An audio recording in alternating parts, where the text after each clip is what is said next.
Another episode of Reseller Evolution. My name's Scott. And I'm Carl. And I'm Carl. Well, Carl, where's the energy? Where's the excitement today, buddy? You just showed me like $1 million merchandise. Right. And now, where's the excitement over that? I need more now. It's like I need for like the high. I need more and more of a dose to get a high now from reselling stuff. Wow, doesn't take me too much, man. No. Smurf, and that's worth $10. I'm all excited. No, well, I'm only asking $7 for my Smurfs. So, how you doing? So, you have big news? Sort of. I was. I guess we'll just jump right into it. Well, that's why don't want to mess around, eh? Well, the weather's great. It's kind of gray today. Well, I took a big leap. A little bit. I don't want to say sooner. I was kind of hoping maybe like going into 2025, but it makes sense now. But I've been looking for a little while. As you know, Carl, I've been looking for a little bit. I've been looking for a place to process my stuff and outside of the house and eventually hire somebody, have more room to maneuver and more room to bring more stuff in. But kind of everything is just falling into place. So what started me to do this was, one of the things is, so my son quit his job to get a better, higher paying job. Oh, that's smart. Yeah. Well, like most of us do that, right? And then within 2 months, they just laid a bunch of people off. So he was on the bottom end of that totem pole because he just started. Now, sure, why don't you just go back to the previous job? Well, they have a system where they won't let you reapply for 6 months after quitting. You're probably going to get hired, like based on your past performance. But you can't reapply for 6 months because everybody was jumping ship because it's an okay paying job, but it's not great. You know what I mean? It's kind of like, but so everybody was jumping ship and then finding out that they didn't like where they were, and then they were coming back. So they were like, all these people were so they just said, listen, you can't reapply for 6 months, and it kind of a deterrent thing. So I think what's happening is because of the level of pay, which was $22 to $24 an hour.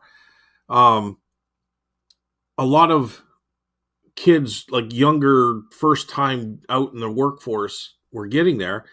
Well, I hate this job, right? Because it's a job. So then they find another job and then they realize, you know what? That job wasn't so bad. You know what I mean? Right. So anyway, I'm digressing.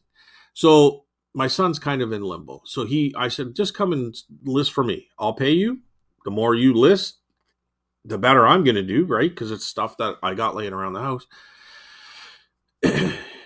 And then I'm like, well, I'm looking for a place.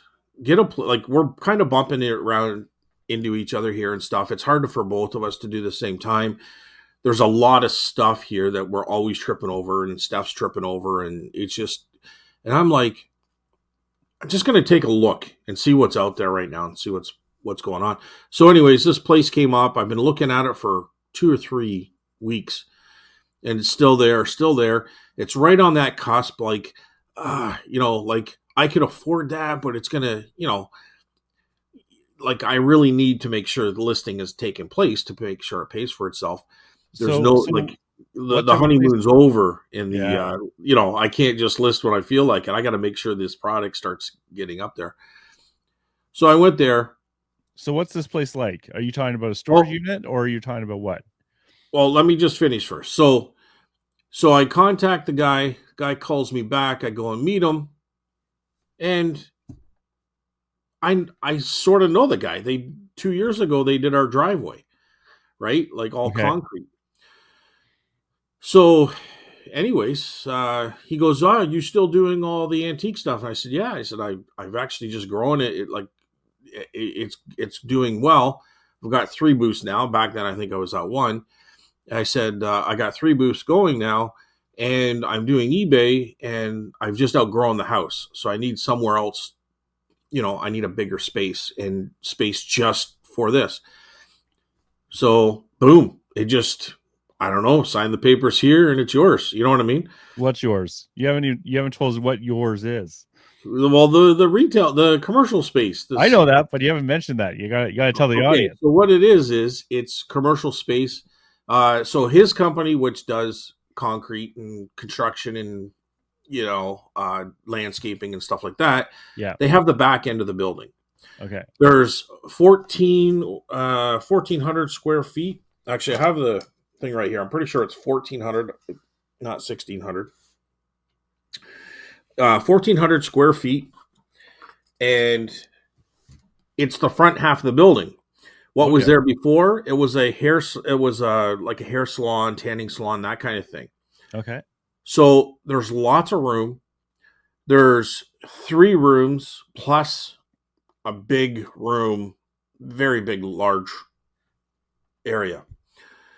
So one area I'm going to have shipping. The other 2 rooms I'll put stuff that's already listed, and everything else can be designated for other stuff, work area, space, that kind of thing. But anyway, it's going to work out perfect. And I think with my son working there, maybe this is something we can evolve over 2025 into an actual, like, full-blown, business, like what I've kind of always wanted it to turn into. You know what I mean? So there's that aspect. Another thing that I'm kind of looking into, but I don't think it's going to be, I don't think it will work out, but I'm going to look into a little bit more. A virtual assistant with my listings. So my son can do the photos, edit them and everything, pop it over to a virtual assistant, and they can do the listing, and then all I have to do is read it over, and then submit it. So those are things I'm looking at doing right now. I just think with the nature of the stuff that I sell, like if it was all toy soldiers, virtual assistant could easily do that because it's pretty redundant stuff. But at the same time, I'm using templates and the same stuff. So if I'm going to take my time to check their work, it ain't going to take me much more to do the job myself. Right. And then there's a lot of things that I really don't know what it is. So I have to describe it as I'm learning about it, which usually takes place while I'm listing it. So if I'm doing that work and everything anyways, I'm right at the computer and I say, sell it yourself, because I'll end up finding it, then I'll learn what it is. I don't know if a virtual assistant is really going to help me with that, because it's going to take me an extra 2 to 5, like it'll take me an extra 5 minutes where I'm going to read it over and it's going to take me almost 5 minutes anyways. You know what I mean? Mm-hmm. So mm-hmm. I don't know if a virtual assistant's going to actually work. It sounds good in theory, but it might just be cost that, we're kind of I'm going to end up doing exactly what they're doing in the time that it takes. You know what I mean? Like we're just kind of, the job is going to be done twice, and I'm going to have to do it anyways, because I'm not going to let it go out without me checking it, because that's just what we have to put a price on it, right? Yeah, but I can tell them a price, but I have to take the photos and send them the photos, and then I'm going to have to tell them what it is so that they can look it up and figure it out. Well, I've already done that. You know what I mean? Yeah, I don't. I've heard of people using virtual assistants. I actually never heard someone actually talk about it though. Themselves using it, So yeah, but that's a future aspect for this thing, right? Well, it came to my attention through Jamie, and it was off the show on Sunday night. Yeah, and I looked into it, and I've used Fiverr before. That is one of them, and then I think it's Outlook or I don't know. There's something else. There's another platform that a lot of people seem to use. I think it's good. I just don't think it works for me. Like, I don't think it's gonna. like even though it's a minimal cost compared to hiring someone to do that here, I don't think it's a step because of me. I'm going to have to make sure it goes out. I'm going to have to check it anyways. I don't think it's really going to save me the time.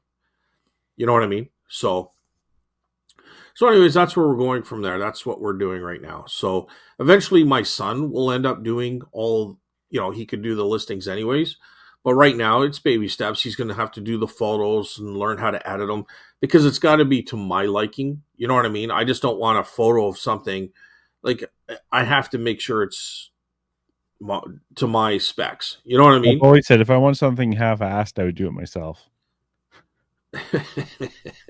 Well, I'm the reverse, I guess, right? Like, if I need it done to my specs. I like it zoomed in. I liked it cropped. I like certain angles. I got to make sure all the proper defects or blemishes or whatever is noted. And it's no, we've done a little bit of this, and then he took off to Jamaica for a week. Nice. So he comes back. He's back today, but he's taking today off, and he's going to start tomorrow again. But it's kind of one of those things where I got to look over the item, clean it, get it prepped. Then he'll take the photos, crop them, and then I can do the listing. But I need to see all the blemishes, what's wrong with it. You know what I mean? Because I'm going to have to put that in the description. I usually do that step during the photographs. Yeah. So it's kind of an awkward thing right now. But well, you're going to watch him, I assume, as he takes the first few days of work, right? You're not just going to say, here, take photos and leave it at it, right? Well, he's done it a little bit before. So he has kind of a concept of it. It didn't last that long. He was going to do it as a part-time thing, but he just, dude, he was at a factory job where he's working 2 weeks days, 2 weeks nights, or afternoons, 2 weeks nights.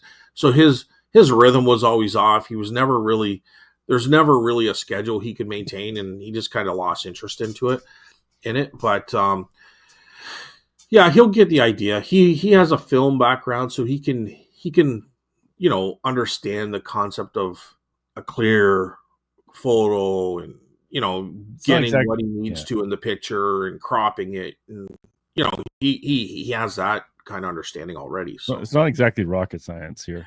Like, photos are probably the easiest thing we do, to be honest. Well, it can be easy, but if you're missing stuff, then it's easy in theory, but it's also very important. You know what I mean? Oh, it is important. Right? Yeah. So you want to make sure everything's there and it looks good. It's got to be very presentable, which I have confidence that he'll do that. That's fine. But I just have to, it's going to be baby steps. So. Yeah, and for me, the listing process, the most complicated part is sometimes it's IDing it, testing it, and valuing it. That's the hard part of the listing for me. Yeah. Description's easy. Photographs are easy.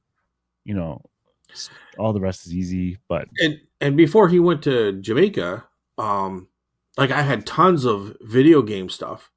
Well, he tested them, put them all together. I had all the cables kind of separated, so he was kind of frustrated with that. But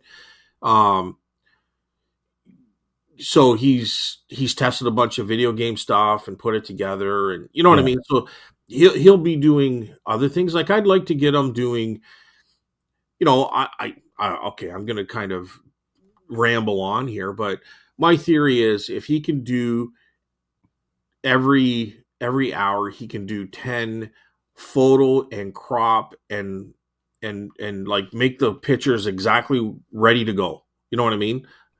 Edit them to the max. So if he can do 10 items an hour, he can either do 5 hours a day, 5 days a week, or he can do three days at 8 hours. We're looking at 80 items per day if he does that, 10 times 8 hours.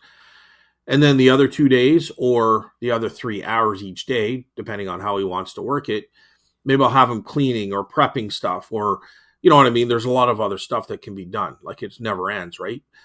I just don't want, we kind of agreed upon a wage, but I just don't want that wage to eat up all the profits because he took 3 hours to clean a VCR or something. You know what I mean? Yeah. Like he's got to understand that, and I think he will. Like, I don't have a problem with it, but that's something that has to be communicated. Like, you can't be texting on your phone for 20 minutes and take 3 hours to clean a VHS tape or a VCR, right? So, As long as you had reasonable expectations, like, because if you're doing 10 items an hour, right, that means every 6 minutes you're doing an item. well, sorry, did I say it like that? So No. that was without the editing. Now it's 6 per hour, 10 minutes per item, Oh, and okay. with him editing it. Okay, that's a little better. Yeah. So the original one was just take the photos, put the item over here, and I will crop and edit and do all that. But I'm going to get him to do that. So, one item every 10 minutes, which equates to 6 items per hour. You know what I mean? Right. Now, that is a rounded kind of figure. But if he's doing booklets where he just does front and back, and you only really need 2 photos, Yeah. then he could do way more. You know what I mean? Like, Mm-hmm. and maybe I'll have him for an hour just doing like old manuals. You know what I mean? Mm-hmm. So it's Carl. It's not black and white. There are some gray aspects. Well, hey, you're the one bringing up math, and I'm just saying your math is wrong. No, but I'm just saying in theory, that's kind of what we're going with. But it will change if he's doing toy soldiers. I mean, those things can go very quickly. Yeah. But you have to really heavily crop them and edit them and bring them and lighten them up. So, We'll see how it goes. We'll see how it goes. It's interesting. But see how it goes, but you always have to have a plan. You know what I mean? So that's my plan, and we'll see how it goes for sure. So back to the building. Okay. All right. So the building is the new bit, right? So you said it's 3 rooms plus 1 big room? Yeah, so it's 3, each of those, 3 rooms. Then there's a storage room, which is very narrow with some shelves. I'm not counting that one, but that's where I'll put my, extra tape or extra, maybe pledge or cleaning supplies, paper towels, that kind of stuff. There's also a washroom there, right? So I'm not counting that as a room. Yeah, no. So is there a public aspect? There can be if I want it to be, but as of right now, that's like I'm still keeping my 3 booths. That's my public stuff. I very well could be getting into, like, maybe one thing I might have them do is do 5. I think you're limited to 5 Facebook listings today, but maybe I'll do that, and then people can come between 9 and 5 and pick it up there. You know what I mean? Because he'll be there.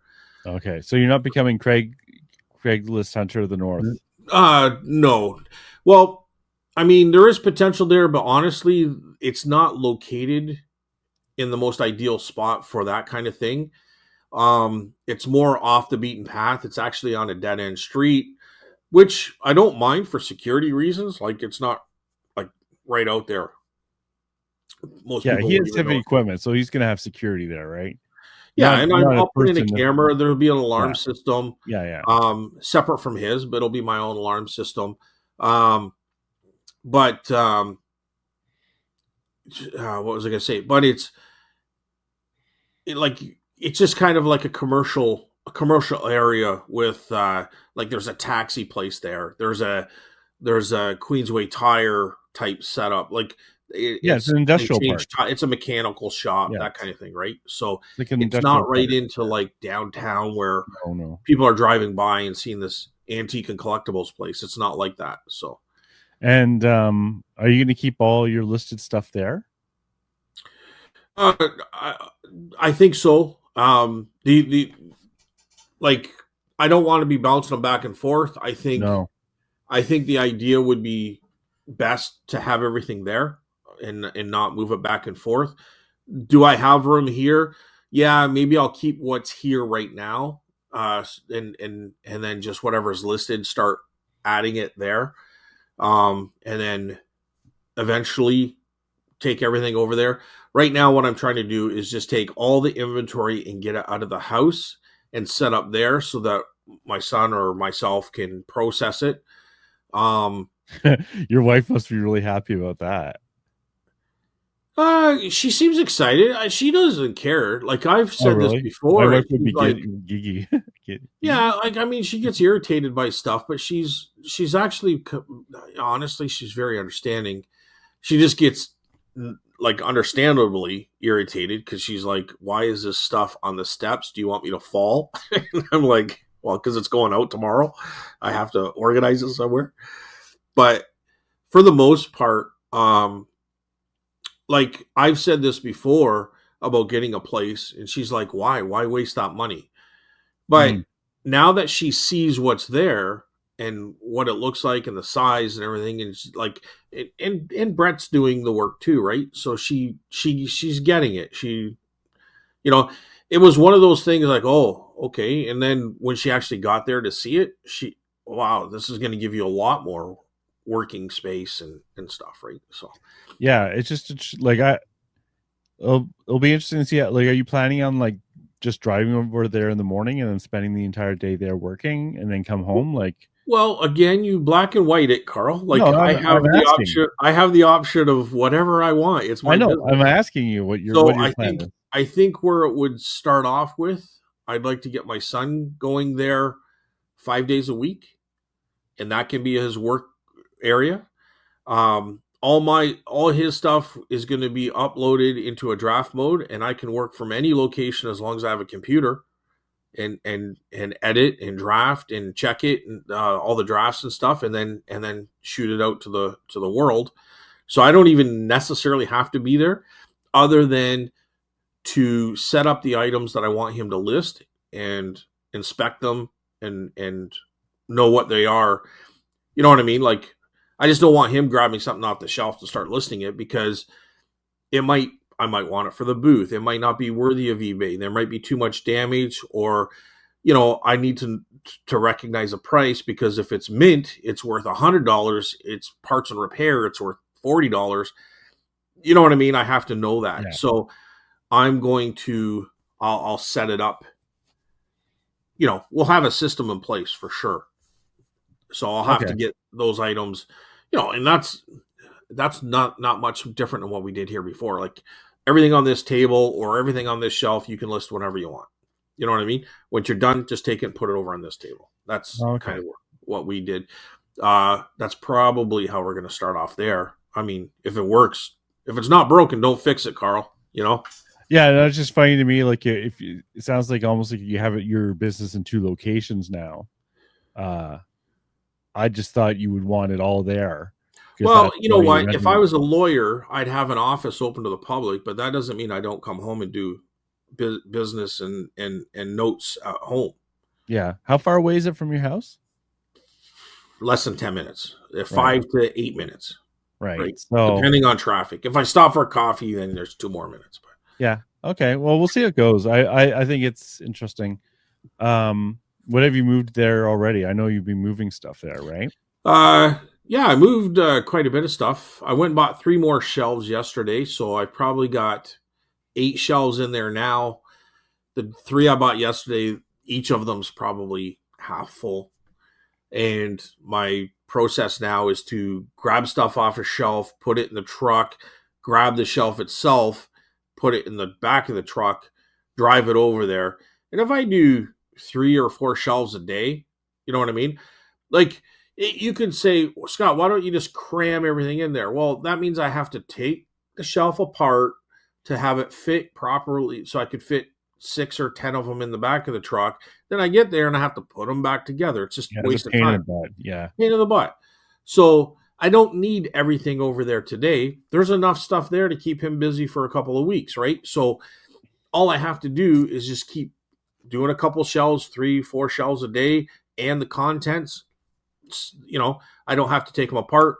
The shelf fits in the back of under the tunnel cover nicely.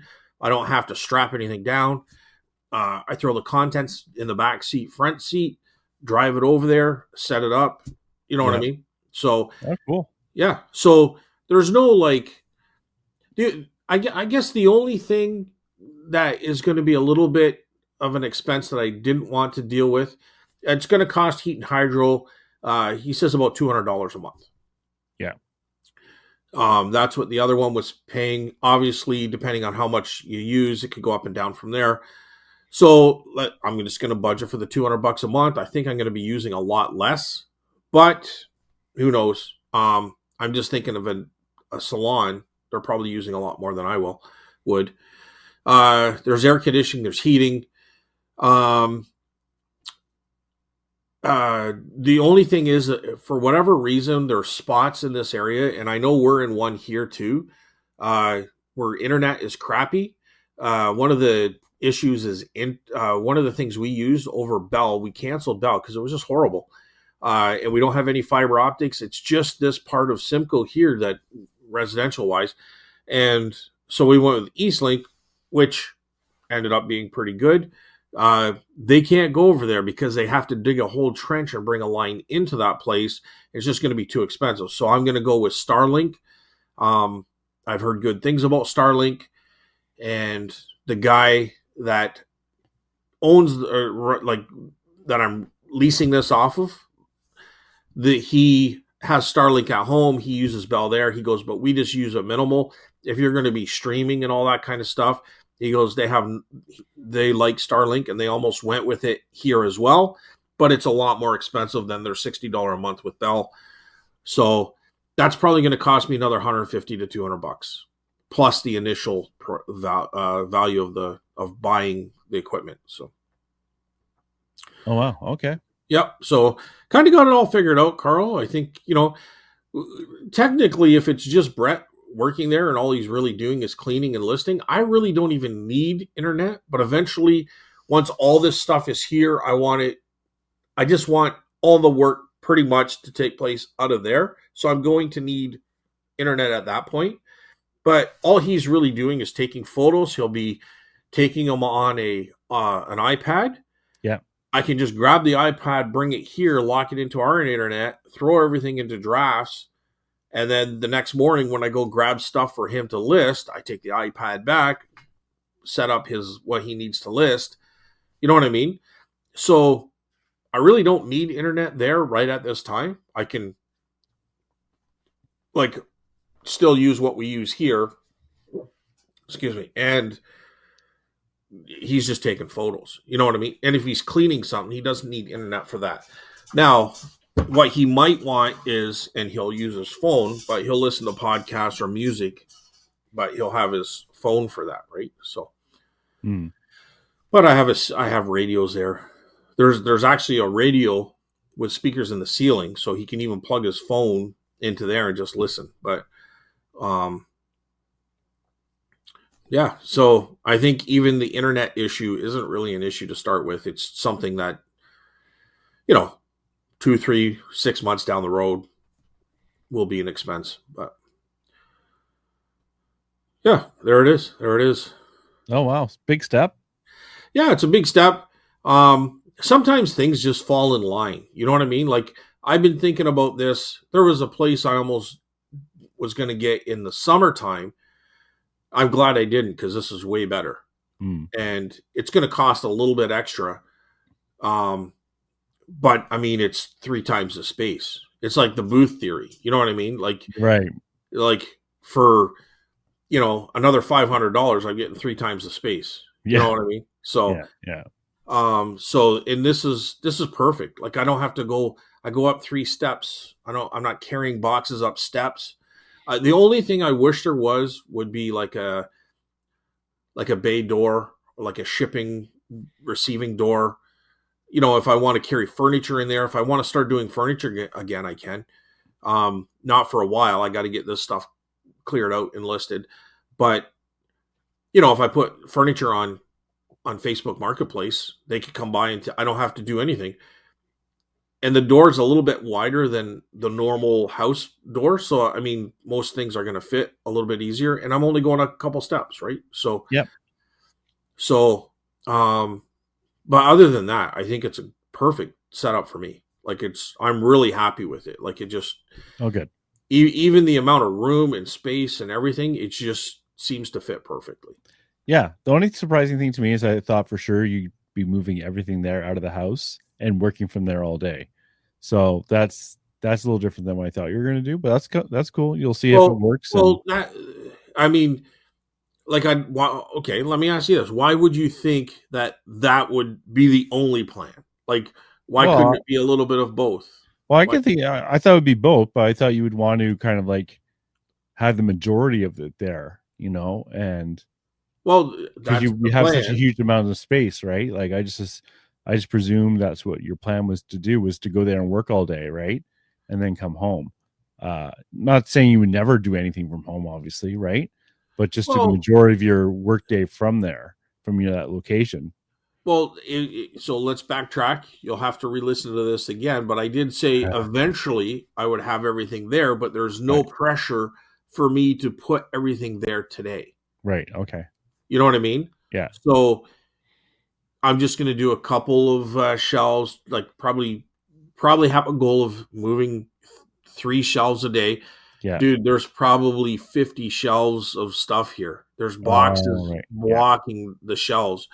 Like, not that's not even counting the shipping room that I have, a room that I have with all my shipping supplies. I got shelves of empty cardboard boxes, even though they're from Staples and most of them are folded. That's a big move. That's a whole shelf plus, Oh, yeah. it's A like lot of work. 3 shelves plus a bunch of boxes. You know what I mean? Yeah. Yeah. So there's a lot to move, but I'm not going to kill myself. So the theory that I have right now, and Canada Post being locked out, it's not really hurting too much because I'm still got to be listing. I'm going to list a bunch of items today, but I can list 10 items a day in 2 or 3 hours. This is without my son included, just as I Yeah. could do that, and then take another couple hours to move the 2 or 3 shelves that I want. You know what I mean? Yeah. So Yeah. there's no pressure where I can't list for a week because I got to get all this over there. That pressure's not there. Mm-hmm. If I take 3 months, 4 months, I mean, Oh, who yeah. Yeah. cares? I'm not saying you had to do it all today. Yeah, Yeah. and the whole idea about working for yourself is to make your own rules, dude. It's Yeah. called freedom. I'm not saying you had to do anything. I just saying that's what I thought the original plan was, and that's why I was asking those questions, right? I was just curious. Well, I'm sure other people listening would be curious too, right? It's like my we've my had this whole my conversation. whole life has always been like this, and it's just kind of just wing it. Like, I'll have a plan, but it doesn't. I'm not concrete in that plan. If something else is better Yeah. comes along, like if I don't want to go there and all I got is a bunch of drafts to list today, I can sit in my underwear, drink coffee, and Right. just do that from home. You know what I mean? Like, here's a Well, I bunch of really drafts. wish you wouldn't just wear your underwear when we do these interviews. It's kind of awkward, I must admit. Well, the guy dropping stuff off from Amazon always gives me a weird look, but that was the exciting part about my week. I've still been making a few sales. Everything is going UPS. The booth has been doing very well, especially on the weekends. So to make that part short, because I was too long on the other side, it's not been a bad week. Sales, I think listing wise, I should have been doing a little bit more. I haven't listened in weeks. You have any? Yeah. Don's been sending me a message saying to list. I was like, I'm just so not motivated right now. It's just I was complaining and bitching to my wife last night about it. It's like I have just no oomph right now. It's very annoying during Q4, but I just think a lot of people are like that in general. There's a change in people. Like, I don't know, maybe I'll see a difference now that the election's over. Maybe I don't know what was going on, but there was a lot of people who were just in that funk.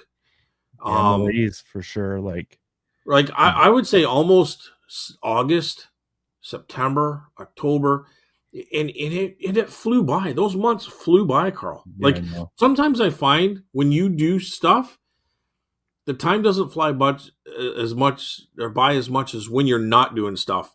Because when you're not doing stuff, it's in the back of your mind. Oh, I got to get this done. I got to get this done. And then the Yeah, time flies by, and it's like, oh man, I didn't do anything. I Like, know. I don't know. I've But been just going for the small little victories lately. yeah. Like, but you're not the only one. I've heard it a lot. Oh, Like, really? even my Okay, good. son was kind of, and I'm sure he was a little bit depressed with all the job situation and Well, stuff, I would be too. Yeah. right? Like, so now he's gone for Jamaica. He got home last night and he texts me and he's like, like he feels refreshed. He feels good. Like, I think he just reset himself. So hopefully he comes back with some energy. And then, but yeah, I think a lot of people are like that, Carl. Hmm. Well, I And hope it goes away because it's very annoying. I It's think very Canada annoying. Post isn't helping the situation.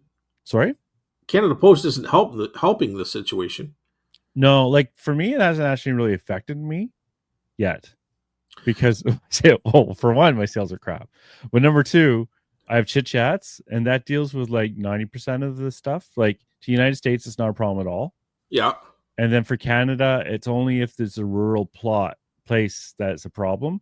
But no one's bought off of me anyway, so it hasn't really affected me yet. But like I said, my sales are, Craig and Rick from Two Dogs Digs asked me to be on the show for where they talk about sales, and I said I don't want to go on. I have no sales, so. But yeah, it's like this strike is annoying because I think even if it is in Canada and they can deliver it, you're paying a higher cost, and so some people are saying that it took away all their profit. Like they can still get the item to the customer, but now especially if you have like flat rate shipping, which I do. It's like that's not altered. You could go in there and alter it fairly easily, I guess. But Well, I've been fortunate. Other than one item, all my items have been like $80 to $100. That is costing me more money. So where a lot of things might have cost $9 to ship to the US, it's now costing like $16, $17. But when I have really nothing and I'm selling it for $100 yeah, or $90 or $80, yeah, there's wiggle room for that $7. You know what I mean? yeah. Like for me, I had to ship something this morning to United States. I think it was $9 for a small item. The pain in the butt though is going to the chit chats, which is like 20 minutes away, 25 minutes away. Yeah. Not that big a deal. It's just like I'd rather just go to Canada Post at the end of my block practically. But it's not like the end of the world. But hopefully this is all over soon and get back to normal. Like, if you're doing letter posts, you're really screwed, I think. But yeah, if you're doing that, you could be in trouble for sure. There was one item that was kind of like cringing over, but it I think it would have been expensive if it went to Canada Post as well, because it went all the way to BC. Yeah, if it's You know what I mean? So yeah, I think I ended up making like $3 or $5 type thing. it's better than paying. I've paid to send things to people before. Yeah. But it was ridiculous. It was like $35 and I charged them $10. Oh. You know what I mean? How big was it? I can't even remember what the item was. I mean, I could look through my It's okay. I'm just curious. Sales here and figure it out. But it was kind of like, yeah, that kind of hurt. But I think it was books. Oh, right. Heavy. Yeah. Books are I think it hard was because they're heavy. Yeah. And it went to Cranbrook, BC, and it was 2 books. I charged $45 for the books. They were in great condition. And I could tell you what I had for shipping, which is probably $15. yeah, I would charge $15 for a book generally, but yeah, it was 2 books, but they weren't overly thick, but the 2 of them together made them thicker. So, I think it cost me $35. So maybe I made $15 on the thing actually. Still, it's frustrating, but yeah, right. So, because normally I think you know what? To be all honest, like I think I even said this before I started ranting about it, but probably wouldn't have cost me much different with Canada Post. I just, why do those people buy from me? Don't. yeah, I know, right? I want to ban all the no one from Newfoundland. Yeah. But love you guys out there. I But know. it's cost us money. None of it. But Stay away. but yeah, so that's about it. I've just been using UPS. I was a little bit concerned because it is in a bit of a shady part of this small little town. But I mean, the guy sitting out there in a walker smoking dope, holding the door open for me was nice. And there was another guy inside holding the door open Oh, as I man. left. And I'm like, thank you, thank you. Was your car still there when you left? It was, but the stench of marijuana followed me home. Oh, But God. I think they probably wanted a tip, but the only tip I could say is sell on eBay. But Wow. I'm on fire today, Carl. I know, right? But You're I'm not kidding you; those guys are there. Like Oh, I believe it. I yeah, believe it. yeah. But anyway, do you ever watch Trading Places with Eddie Murphy when he was like, I Yeah. think he was The that Wall bum on Street. the street with the no Yeah. legs or something like that? Then Yeah, yeah. It was kind that's of like what I that, think is was going it? on here. Oh, dear. Oh, dear. Oh, dear. But anyway, so that's it. That's pretty much my week in a nutshell. It only took 40 minutes to go through it. How was your week, Carl? Yeah. Well, how was the flea market? I had to tell my shame like every week. Well, we don't have to. Just say good, good. Just don't It's worry about great. it. I had a good I time. I had a good Let me time. put it this way. My sales barely covered my McDonald's I got. Really, Yeah. this is odd to me. Now, is the store busy, or is it? It was quieter this weekend. Wow, I and don't that know. I can't. I'm having a hard problem cracking the nut of this flea market. yeah, because like when you were going in there, you're saying, "Oh, the place is busy. It's got traffic. It's been It around has for a traffic. while." It Yeah, sounded they're just really not good, buying. They're not buying. but is there traffic? There's traffic between like 10 and 2, right? Maybe 11:30 and 2, something like that. And then it dies off. The problem, okay, so the problem, like I feel like saying the same thing every week. I don't want to do that. So I'm happier with the booth. Like it looks better. I brought in some new shelving. I put in a glass cabinet. It looks great. I, I have a wall shelf that looks great. I learned the power of 3 from my sister. She used to do like Montreal store fronts, like when they have a special professional putting the window displays. So she's telling me the power of 3, like on the shelving, everything should be like in odd numbers with a large item in the middle, and I'll do some of that stuff. I think, part of the problem is this, like there's 3 or 4 different types of customers, right? Yeah, One is the same people who go every weekend, and they just do this for something to do, to say hello, right? yeah, And they're not really buying very much. Then there's the resellers, like the other booth people who want things so cheap so they can take your thing and put it in their booth, which is fine, but I don't make a lot of money that way. right. And then number 3 is the people who are new, but they want to pay garage sale prices. So they like I had some like nice horses there from the, what's it called? That starts with a B, Briar Bricks or whatever. I can't Oh, okay, remember. yeah, And I told him the price, and the guy just walked away. He just stormed off. And it's like, dude, I'm not giving this stuff away. Like, yeah. it's Okay, not so what? right. He's an idiot. Right. So I wasn't upset. I'm just saying there's some really cheap people. And then the fourth people, the customers actually make you money. And so I'm not sure. But like I said, I'll give it till January. But like it was $10, dude. Like, thankfully I'm not bored. Thankfully the people around me are nice. But like $10, like, come on. I need more than that. So, and I brought good stuff in. But Yeah, the problem is I don't want to give away my good stuff. I just yeah. don't. Don't do that at all. Right. I So don't. it's like I'd rather just. So, you know, I'm hoping things will turn around. We'll see. Like I was talking to my friend who's done markets forever, and like he has given me commission stuff, and he's not worried about the stuff not selling. He says it'll sell, just gotta wait. But Yeah. it's like, Well, he doesn't. He's not really paying anything other than when no, it sells, exactly. so he But doesn't care.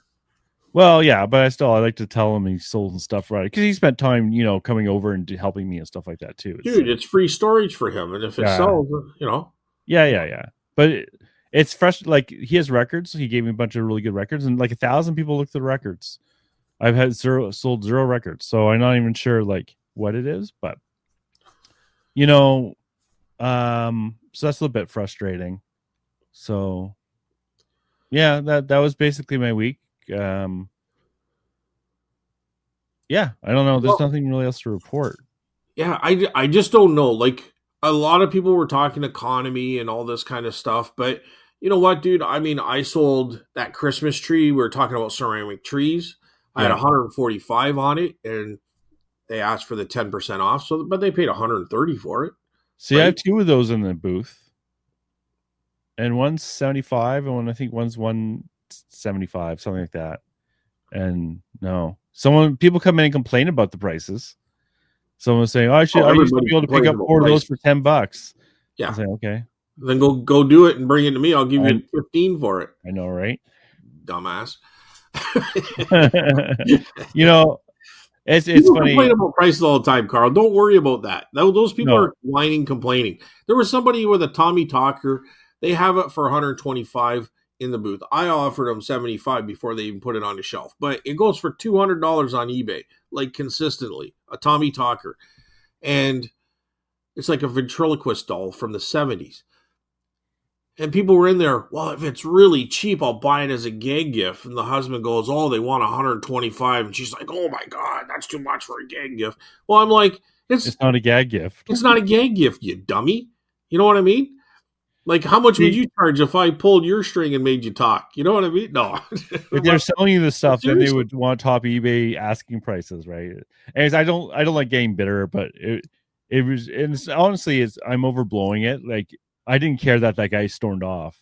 Yeah, I didn't care at all. Like, I don't care. Yeah. Like, at some point, I don't care if I sell anything. This is a hobby for me, right? Yeah. But for me, it's like kind of like a reward point system for a video game. My points are really low, and I prefer to get more points. Right. Yeah, it's really tough. I don't know what to like. There's no advice. Like, I don't know what you have in your booth. I don't really. I should send you the latest pictures, because I did send you pictures once before, but it's changed quite a bit since then. Yeah, but that was early stages. Like, you weren't even full booth, and you had lots of. Yeah, that's what I was saying. Right. Yeah. So, I don't really know what to say. It's just like a lot of people are complaining about the economy in some ways, but you know what, dude? There's people with money and they're buying stuff out there. So what kind of stuff are you selling? Like those toy soldiers, they're all, if we're in a recession, which I mean, I could see argument either way, but let's just say we are in a recession. Those things are recession proof. You know what I mean? Like, yeah, it's like little nuggets of gold.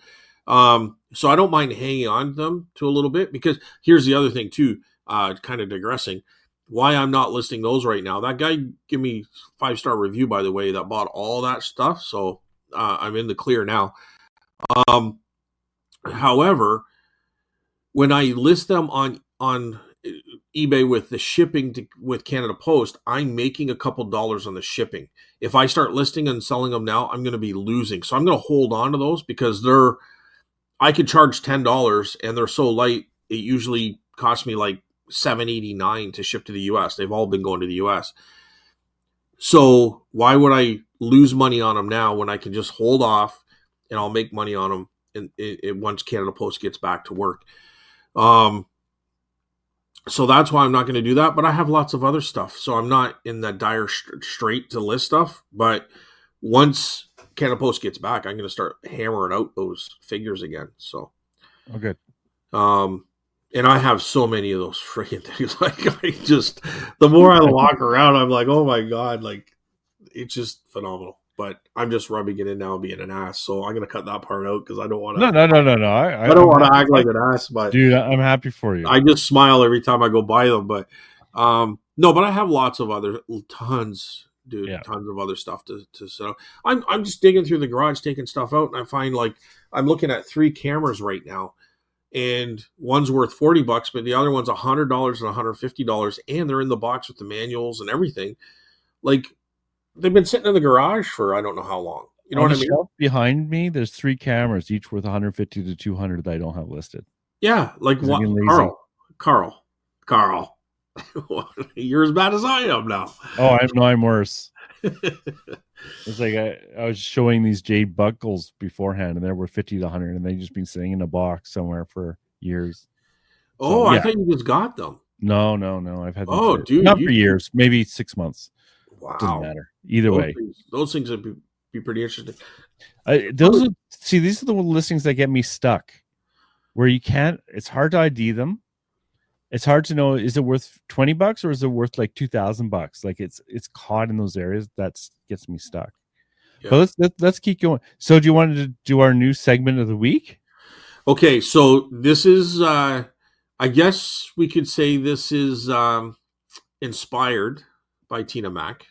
Right. But we're gonna have a new segment every week.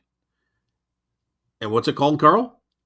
Bolo of the week. Bolo of the week. And we'll each come up with a bolo of the week. This way we can kind of a bolo is whatever we decide it to be at that week. Like we're not pigeonholing it into any one category. It's just something to be on the lookout for. And it could be something that's hard to find or easy to find. It could be bread and butter. It could be like a one-off, but if you find it, you better get it. So right. Well, we're working on the definition, but it's gonna be just short. Okay. So do you want to go?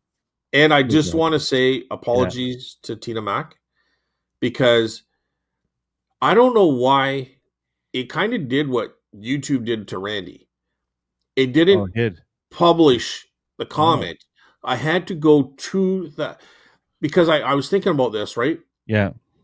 After the show, I'm listening to it. So I went to the actual, like usually it'll just come up in my section. It'll give me analytics, comments, whatever. It'll highlight comments. It means somebody commented. I click on that. It brings me right to their comment.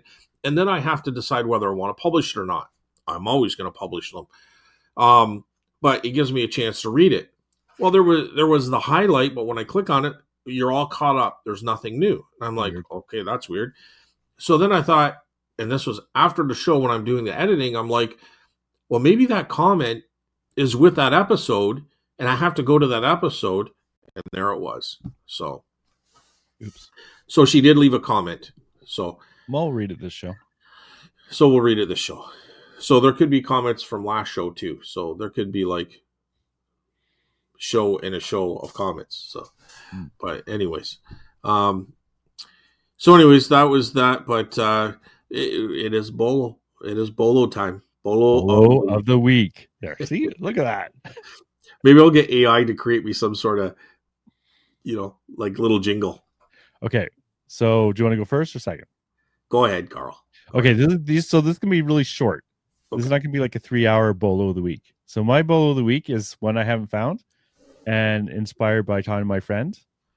It is Pampered Chef muffin tins, stoneware. They're kind of yellow, right? You might see them out there, and they're worth about $40 US dollars about. And also Pampered Chef, same color, these yellow stoneware cooking trays, and they're worth about 40 to 50 US dollars used as well. So if you're going especially into like an estate sale or looking at the muffin tins and you see kind of like one that's kind of, cream colored, check it out because it's probably worth a few bucks. That's my Bolo of the week. Bolo of the week, Carl. All right, so my Bolo of the week is something I didn't even know about, but I deal a lot with antiques just simply because I have the antique booth. So that's one of the items that I come across quite a bit. And I think I have more of a passion for that kind of stuff. I just find it interesting to me. And antique doesn't necessarily for me mean 100 years old. Like I think World War II stuff, like 1940s, even 1950s kind of fall in that category to a degree in my book. But anyway, this is definitely antique. This is Victorian. And what is it? It is a picture hanger.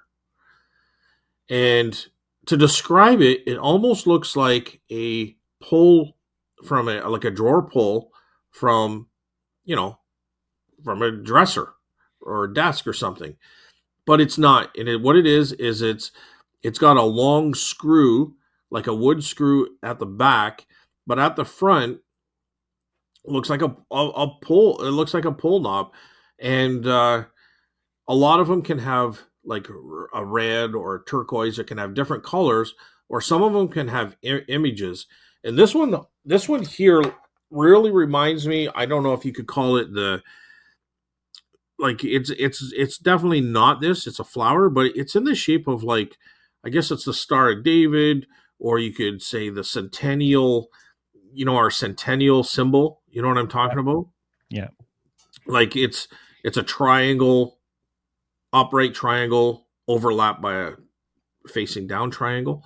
But it's definitely not meant to be that. It's more of a flowery pattern, but it's red. But anyways, that's just mine. They can be brass. I think this one is brass with a metal backing.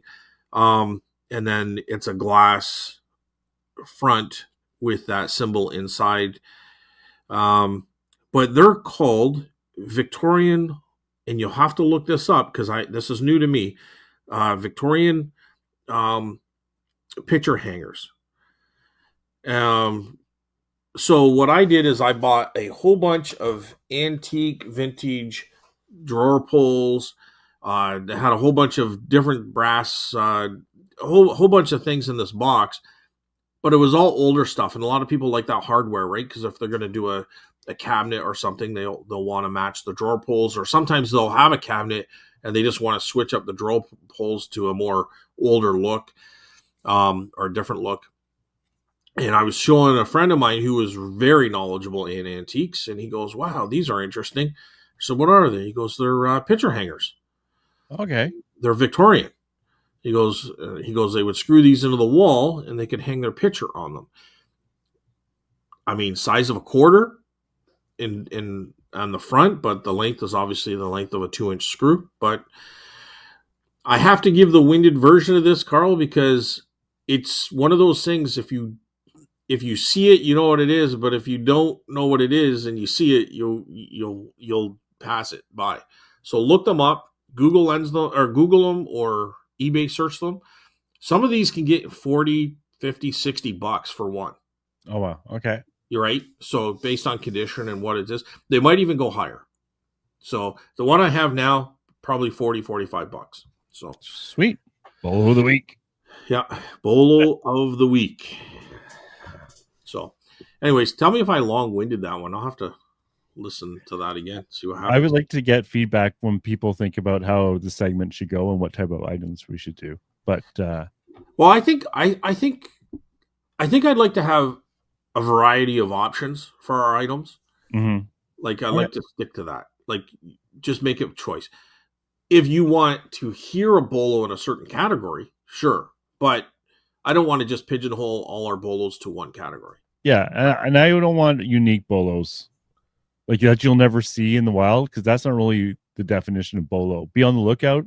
Like if it's something you're never ever going to see, then what's the point? Well, don't even bother looking because you'll never see it. You know, that sort of idea. Well, I'm not going to put anything out there that I haven't got myself. Right. Okay. Right. So if I see it, it's out there. Perfect. Right. If you don't know what you're looking for, then you'll never see it. So do I not talk about it? Or do I talk about it so that if you do see it, you know what it is? Exactly. I don't know. It's a question, not a... All right. So there we go, Carl. There okay. Bolo of the week. Segment number 1 in. There we've done it. Okay. We've done it. So should we get into the next segment? Is there anything else you wanted to add before we go into feedback? Or comments, I should say. No, I think that's it. No, I think that's it. That's good, Carl. Right. I did want to make some comments on last week's show. Like, okay, I do want to add something here because the problem is I can't recall what I wanted to comment on based on last week's show.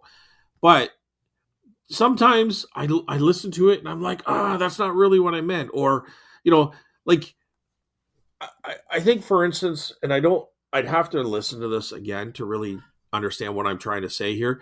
But I remember talking about, I could go down someone's up and down the boost and I could tell you who's doing good or bad. That's not really what I was trying to say. What I was saying is, like, there's going to be people that I don't really know their stuff, or I don't really know how good they're doing. I'm just saying I could go through someone's booth and I could say, listen, this kind of stuff sells for me all the time, or I know people who do very well with this kind of stuff. So I can kind of say that. I think I did kind of correct, like kind of improve what I was trying to say by saying that, like, I don't know. I'm going to get long winded here and I don't want to do that, Carl, but I just didn't want to sound like, because I definitely never ever want this to come across this way. I'm learning every day, dude, and it switches and it changes and it pivots and I'm learning every day.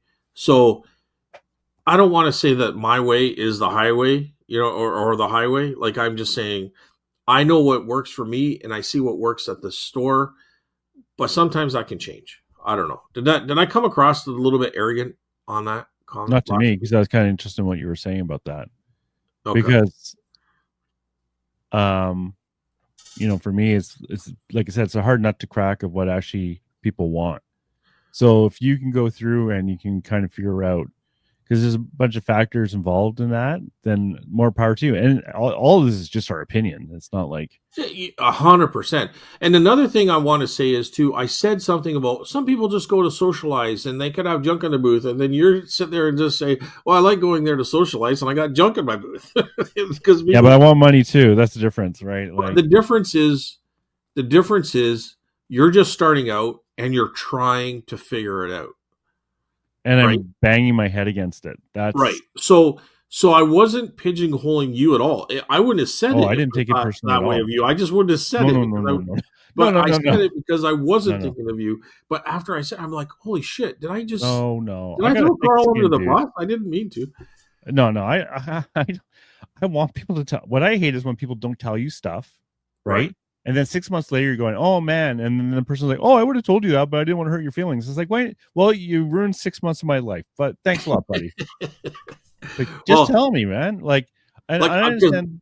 And I'm not talking about you. I'm just talking about in general. And like, because I have my friend John, he came in and he gave me some advice, and and people actually the comments they give me advice too, and it's like sometimes I need to hear advice of quite a few times before it clicks in, and that's fine, right? Like, I have to kind of.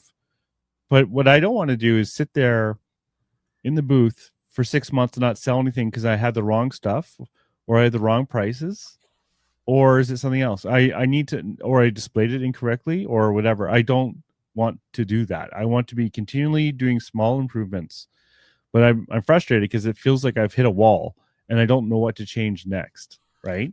So that's, and then, so when you said you go around and you can see which booths are going to win or not, yeah, like even if it is just your gut, that's great advice, because then you can kind of go, well, don't fill your booth with, I don't know, old vintage hat boxes because they look cool, but no one's buying them, right? That kind of thing, right? Okay, yeah. So, anyways, it's no, it's all good. All right, and I forget what we talked about. Anyways, the second we're done, like it like, really is true, right? Like, and then I'm right on my head. Even I edit it, and even when I start listening to my in the truck, like while I'm driving, it's like a whole new show because I'm actually listening it for enjoyment. You know what I mean? Well, you're not thinking about what you're going to say next. Yeah, that's true. That's true. And I always catch myself as like, but if I come across as being arrogant or kind of like a know-it-all, I'm like, oh my God, like that's horrible. Like I don't think I value so much people's input and suggestions, not just on the show, but even at the antique store. Like I'm always asking people for their opinion or what do they think, and like almost to the point where I'm like that little kid that asks too many questions sometimes. You know what I mean? And I feel kind of embarrassed that way, but I'm really open to learning, and I'm always trying to learn. You know what I mean? Like this little thing that I thought was a drill pole, but it was for hanging pictures in the Victorian homes, and that are like. I love that kind of stuff. You know what I mean? It means so much, so much. So I'm learning stuff every day. So I would never want to become across that way. But sometimes we get caught up in our conversation, and then maybe we're saying stuff, and I think we all do it. We say stuff, and it's not coming out across the way we're hoping it does. So I just hope it doesn't come across that way, but I kind of felt like it did that time. So, but I'm glad you're saying it didn't. So, No, I can't remember what we talked about. So we could have a big debate, and I've forgotten. Lederhosen. Yeah. What? Okay, let's continue on. All right, Carl, do you want to get to the comments? Sure, I'll start with Dawn. Okay. Way to go, Carl. I think it will be rotating. Well, they shut it down, didn't they, Carl? Yeah, I was wrong. I admit it. It's all so it's your fault. Yeah, it's my fault. I was hoping, but I was wrong. I just finished adjusting my shipping prices on eBay and Etsy, so I'm glad that was relatively painless. Yeah, that's the nice thing about those when you have flat shipping, it's easy to change. I don't imagine I'll be getting many Canadian postcard orders for a while, but I definitely didn't want to shut down my business. Yeah, that's the biggest issue when we talked about that before the show is letter posts. I can't see a way around that within Canada because that's just not going out at all. It's not like you can.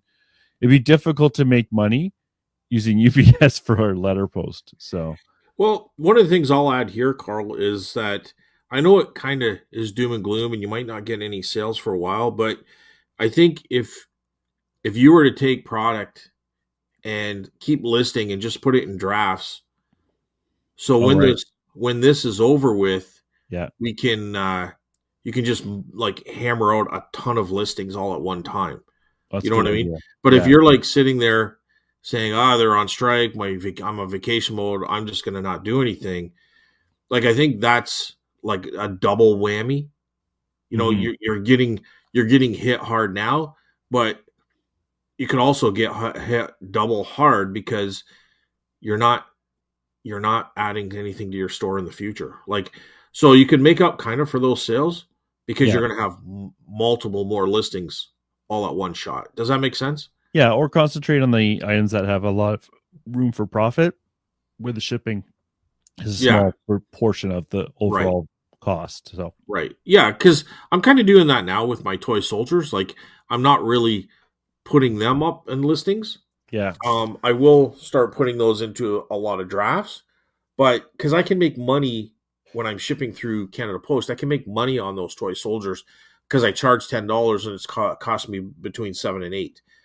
So why lose that extra? And not only am I going to lose that extra couple of bucks, which seems kind of ridiculous, but I have so many soldiers, so it does add up. But mm-hmm. it's going to cost me about 15 to 17 for shipping, Big where I'm difference. still going to be charging 10. You know what I mean? Yeah, no, that's a big difference.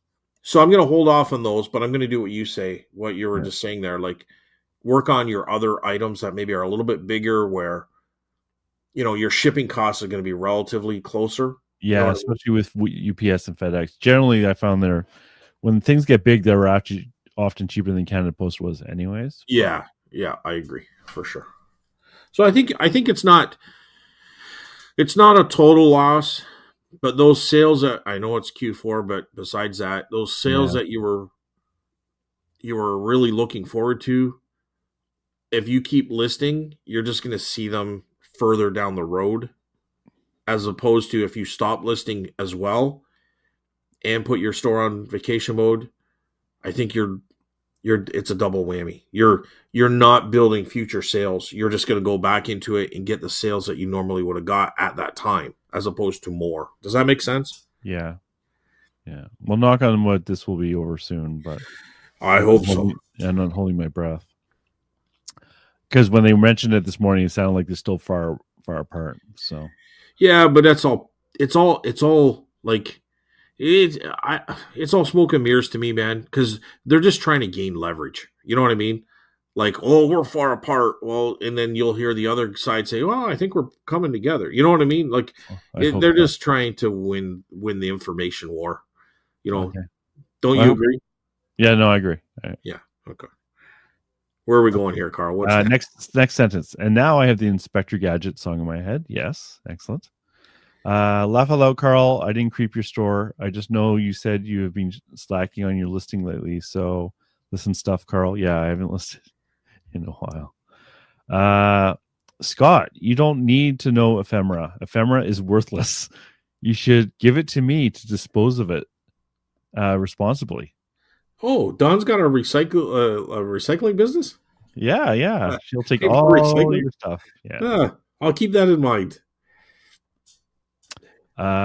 You can't handle this booty, Scott. Yeah, that's what I said. Oh I can't God, remember what I was talking about. dude, I know. I was gonna take the swear word out, and I'm like, it all kind of blends in together. Like if I take that out, then I have to take everything out, and it Oh, doesn't make sense. So I'm like, no, I'm just gonna leave it in here. We're a mature audience, so I think everybody will they'll be forgive fine. us for that one. No, Scott, you weren't coming across as having tunnel vision or whatever regarding redonating stuff. I was just talking about my own thought process. I think you were originally talking about not removing eBay listings once they're up because you've already done the work, which does make sense for a lot of items, just not for all of them. And it can depend on location as well and the use of other outlets for selling. Example, you have the booth, but I don't. I'd be replying on Facebook Marketplace uh, or relying, sorry, Yeah, on Facebook Marketplace or Kijiji or yard sales. yeah, 100% for sure. And for me, donating stuff makes a lot of sense because I shop from thrift stores a lot more than you do, so I get the coupons, right? Yeah, I'm kind of repeating myself here, but I think like I'm not total against removing stuff from my store. I don't I'm not exactly sure where all this started because I think I was referring to people just going in and taking out 2,000 items because I heard someone talking on YouTube. I think that's a bad idea, but Mm, I do think it's a good idea because not everything remains at that height of value. It doesn't mean it's valueless. It just means like maybe you've got it for 30 or $35 because at that time it was going for that, but now it's like $20. That's below my kind of where I want to be with my listing price. So if it's worth $20, I can put it in the booth and probably get the same value. So I think I was going with that kind of idea. and not Um, ship it. If it's in the booth, you don't have to ship it, so and I don't have to ship it and you're stuff, saving that time. Yeah. So, I think there's other avenues. I mean, this is one of the things I enjoy about reselling. There's not really a wrong answer. It's just kind of what's the best answer for you in your situation. Yes, You I know what agree I with mean? that. I agree with So, that. so like I love hearing people's ideas and how they deal with things. Like because it opens my mind as to where, well, maybe I could try that, or maybe that's a better idea, right? Like so I enjoy, and I think that's part of why we enjoy this kind of conversation in communities because we're kind of just bouncing ideas back and forth, right? So Yeah, and what works for me might not work for you, and you know, or yeah, vice versa. Or like, yeah, there's 1,000 ways of selling stuff, and some people love it, and some people don't. Like, some people wouldn't be can stand standing there for like 10 hours or 8 hours at the booth. They would go nuts. So, and actually, I don't mind that bit. yeah. And another thing I kind of was upset with myself, and I said this earlier in the show, but with last week is when I'm saying they're not really resellers. That's not where I was going with that either. Because I was like, Scott, you don't even that didn't even make sense because that's not what I believe. If somebody's just doing a hobby and they're just having fun with it and they're just reselling stuff, they're still a reseller. You know what I mean? They're just in it for a different reason. So, Yeah, but I'm saying if somebody wants to do this full time, I think there's pivoting, there's all sorts of things that extra you have to go out and do and not just say, here's a price tag, here's something. Why isn't it selling? You know what I mean? So I hmm don't know. Sometimes I listen to myself and I'm like, why did I say it like that? Because that's not really well, what I was saying. there is a big difference between full time and like a hobby. So for me, it's a hobby, and for you, it's a full time. So that's like I'm not that concerned about my crappy $10 sales at the flea market because I'm not relying on that money, right? Yeah. But if you're trying to pay your bills, if I was trying to pay my bills, that'd be a much bigger issue, right? Like I would have to be And changing and things up. and you're pivoting, Carl. You're trying to this is a whole new world to you and you're trying to find how it works best for you.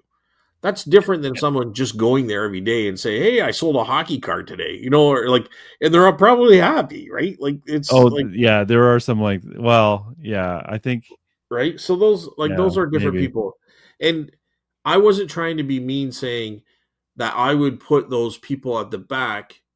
Like I don't think they care where they are. All Oh I would God, say is, as a business, you want your best sellers and product up front. That's only going to benefit everybody.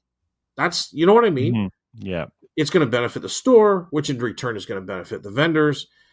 And if you prove yourself and you start moving up to the front based on availability, but I wasn't going to say, like, I kind of was a little bit overboard where I said, like, I would kick them out. Well, yeah, you there's a just saying difference. If that. the guy shows up every day and he's happy and he's like, a good guy, I'm not kicking him out.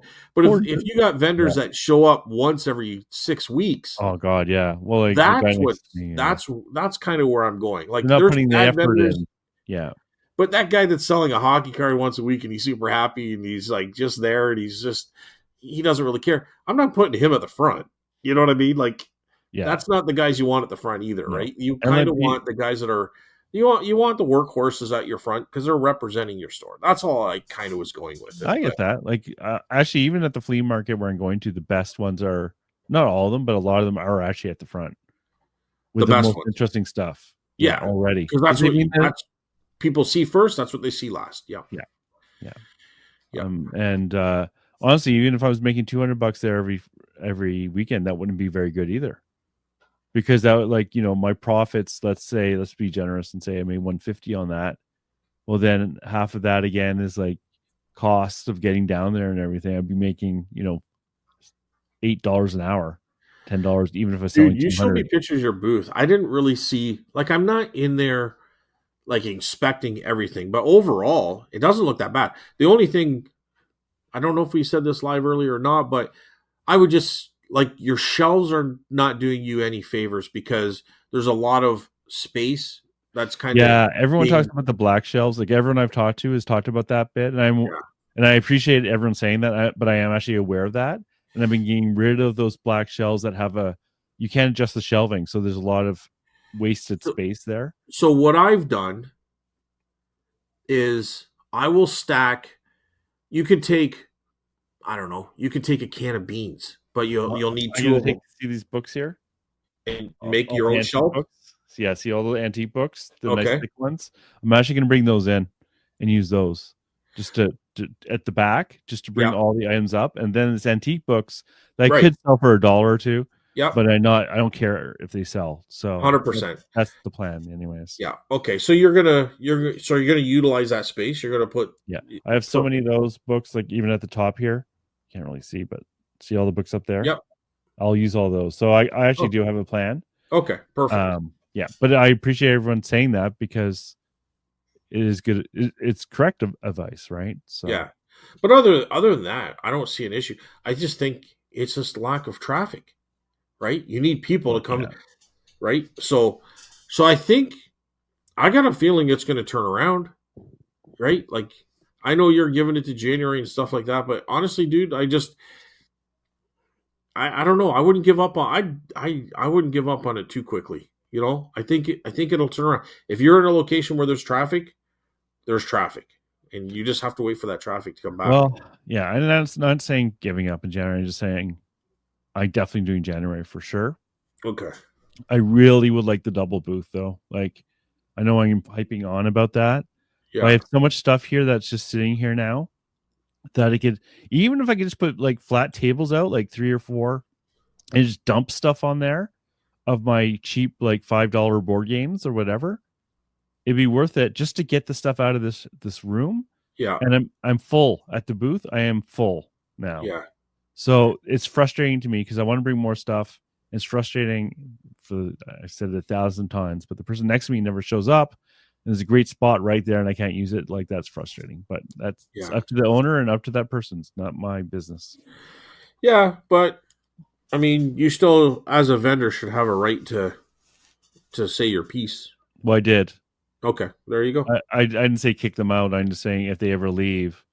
Yeah. I really like that spot. Yeah. If you ever decided to kick them out.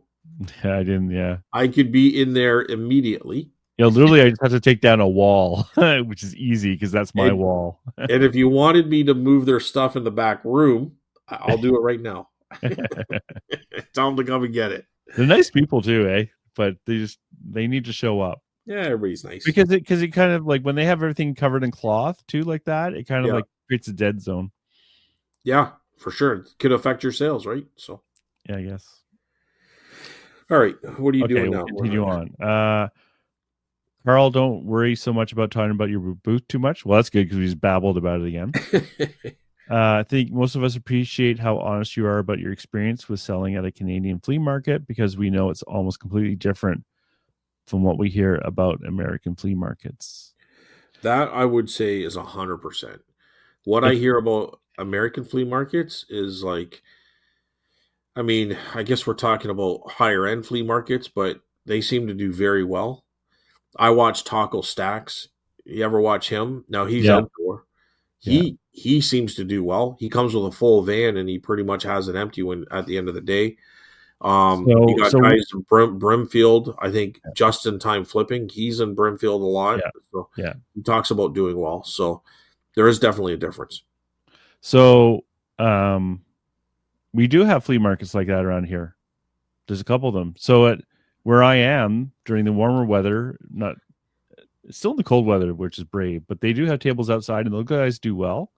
Yeah. But we have something called Lachute, which is like an hour away, and they start at 5:30 in the morning, and Yep.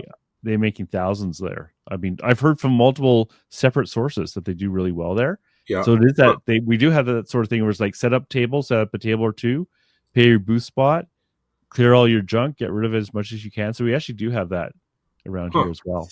So Interesting. yeah, and it's on Tuesdays, which is the weirdest time, but Tuesdays, really? Tuesdays, yeah, which is strange, eh? Yeah, that is strange. But Anyway, I guess at the end of the day, you're not competing with anybody else either. I think yeah, I don't know why Tuesdays, but yeah, it's a possibility too, especially if I have a lot of like cheap bulky stuff I want to get rid of, and you're really getting rid of it at that place. I think And Tuesdays are probably a better day for you. it would be great. Well, I can't go Sundays, so yeah, Tuesday would be 5:30 in the morning. Can you imagine? No. It's one day a week, Carl. Yeah, and you don't have to go. That's the good thing too, right? Like, Well, yeah, because are you paying for your table once you get there, or like you're not paying in advance, right? yeah, it's not advanced. I have no idea though. I don't know the details, but I'm pretty sure it's like I have no idea how it works. So the earlier you get there, basically you're the best spot, or you're picking Yeah, your spots. I'm thinking, but yeah, I think that's why people go so early. Yeah. But I don't know. I haven't gone. I haven't even gone to buy. So, Okay. do. Plus, we have the handy dandy ability to skip through something if we're not interested. How dare you, Don? You must listen to the entire podcast. There's no skipping. Okay, bye. Okay, Bye, Don. Well, thanks, Don. Yes. All right. So I was wrong, Carl. I know. Like you're right twice today, like a broken clock. I'm wrong twice today, like a broken clock. I'm just kidding. I know we said that kind of talk. Okay, where are you going with this? Where are you Okay. going with this? Well, Spotify, there was comments. Oh no. And it wasn't so much like Randy's comments just kind of went into the abyss, like never to be found.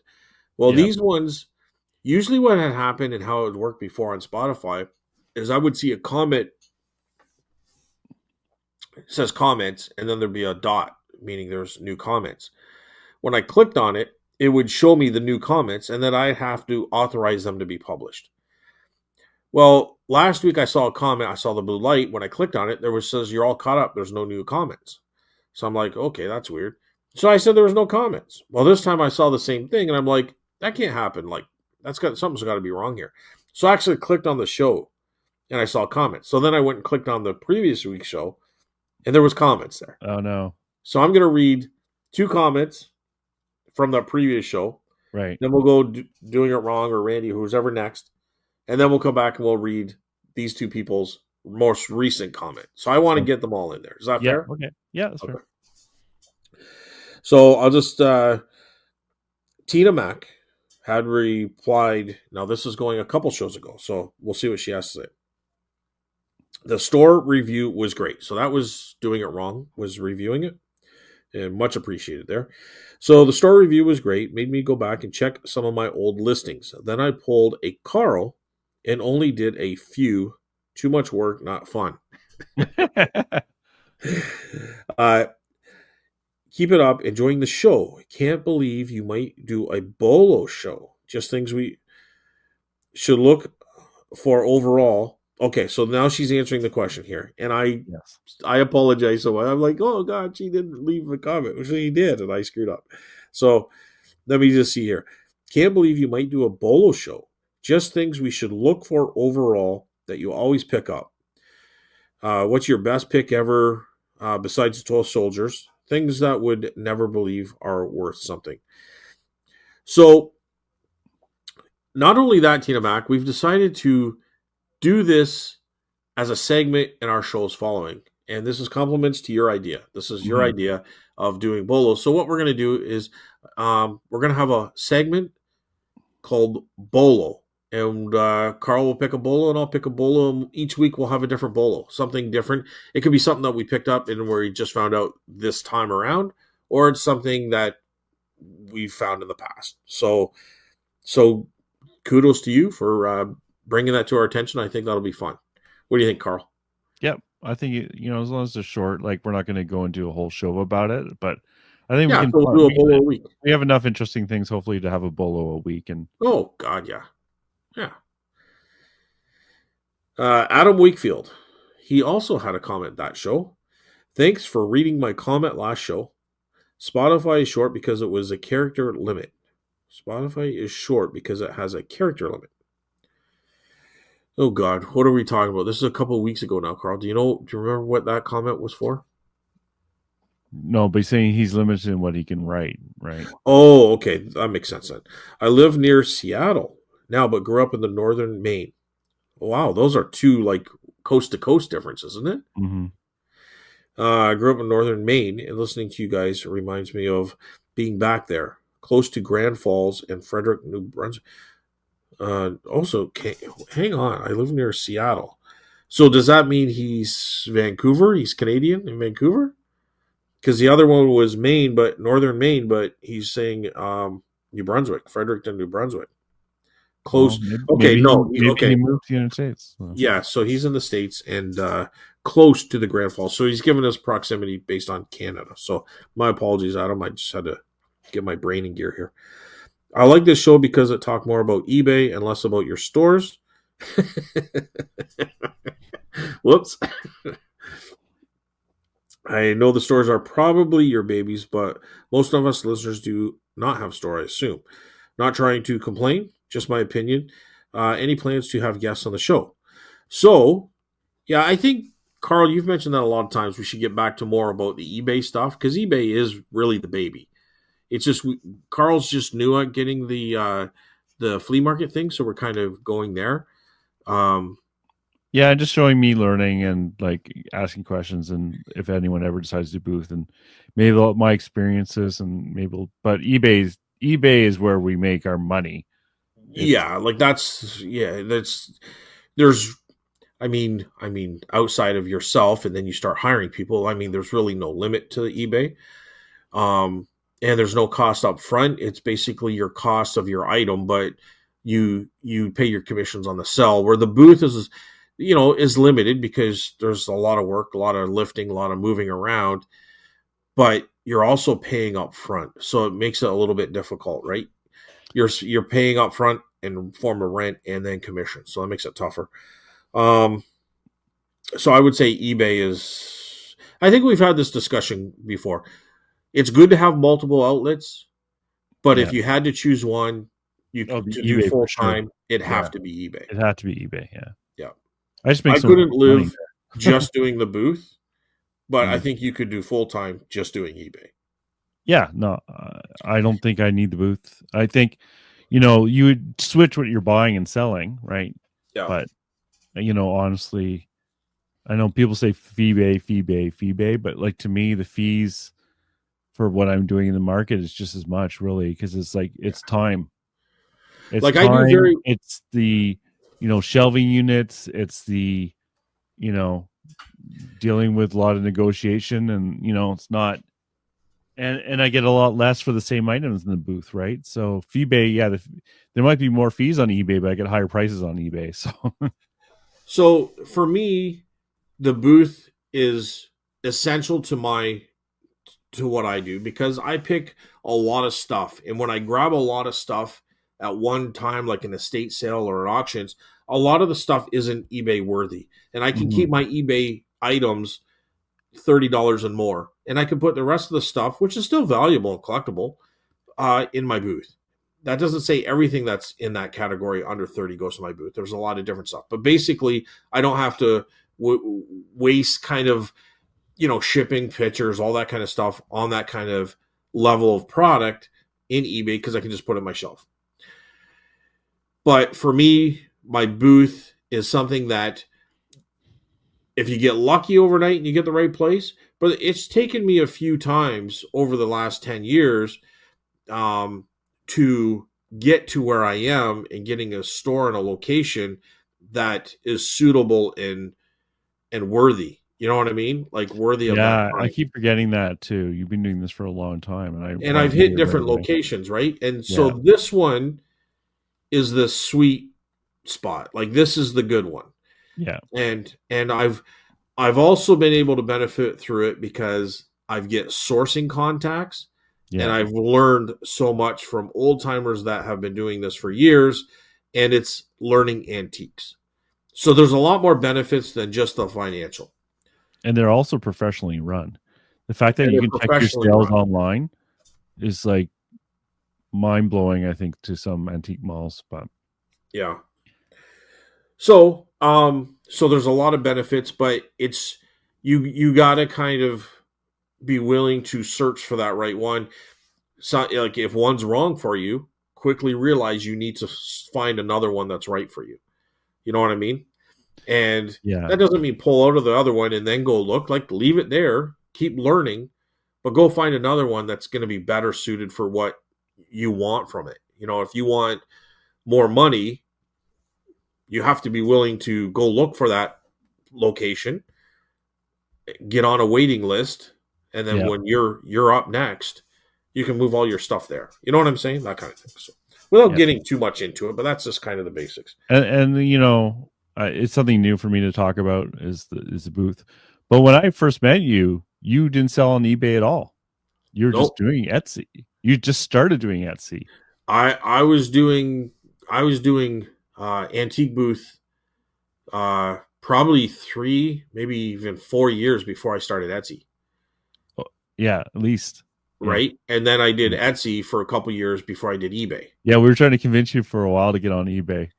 Yeah, I don't know what it was. It was such a struggle. And looking back, I'm like, feel so foolish. But eBay just, I don't know why, Carl. I don't, it's just weird. Like when you're used to something, and Yes. I'm one of those guys, I don't like change. But No. when No. I had to learn eBay, it seemed, wow, this That, is so much more complicated than Etsy. And I feel like such an idiot for saying that because eBay is so simple. You know what I mean? it's yeah, I get It that just though. was It's like different, yeah, right? it's like there's quite a few tools that I should be using and I'm not, right? Like Yeah. It's almost like, it's I like, don't know, what I'm you doing is drive good enough for me, like I'm like that too, right? Like you drive a car, you drive a car, you know how to drive a car. But if I had to go to Europe and drive on the opposite side of the road and everything's backwards, yeah, it's probably going to be hard. You know what I yeah, mean? yeah. So maybe that's the way to look at it. I don't know, but it was like I don't know. I didn't like it. Also, the reason I started on Etsy, the mainly was because eBay was only giving you 10 Yes. listings. Yeah, that was a big I think that's a big factor for people too. Yeah. Yeah. So and then I just kind of was doing okay with Etsy, and the pandemic hit kind of around the same time. So sales were a little bit skewed, right? There was Oh, more sales. So yeah, that was a unique time. yeah, so my Etsy store actually did very good very quickly. Oh yeah, eBay was amazing at that time too. Yeah. So anyway, so that's kind of just for you, Adam, just so you kind of know where we're going with all this. But yeah, we definitely have to get back to eBay and talk about that. So those are the two comments, and they got two more comments, but we'll do them after you do the is it doing it wrong in Randy? Yeah, I'll do the next one. Okay. It's funny that Carl, the bastion of This is doing it accuracy. wrong. Yeah, Doing it sorry, wrong? doing it wrong. Yeah. Okay. It's funny that Carl, the bastion of accuracy, is a reseller. Yeah, I'm surprised too. I thought I would hate reselling. I've always liked money.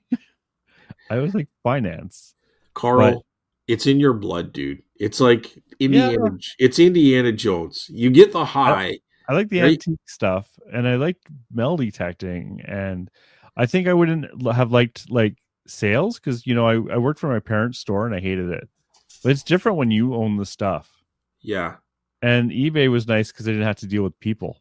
Sales are just a way of keeping score, really. It Like, is way keeping score. Yeah, I was saying right? talking about that before. It's Like, points. Yeah, there's nothing better than a high. You already know the item's good. You already know that, wow, I got such a steal on this item. And you just have to prove it by getting it sold for that price. the only But difference is I'm not as competitive as some other people are, like direct competitive. So I find that a little difficult still getting used to that. So I'm not a natural like at negotiation or getting there early or yeah, even going for the cards, getting your hands in there first. I'm not, that type of person. But there's lots of room to maneuver around that stuff and not have to worry about that. yeah, Um, but I've always liked antiques, so that helps me a lot too.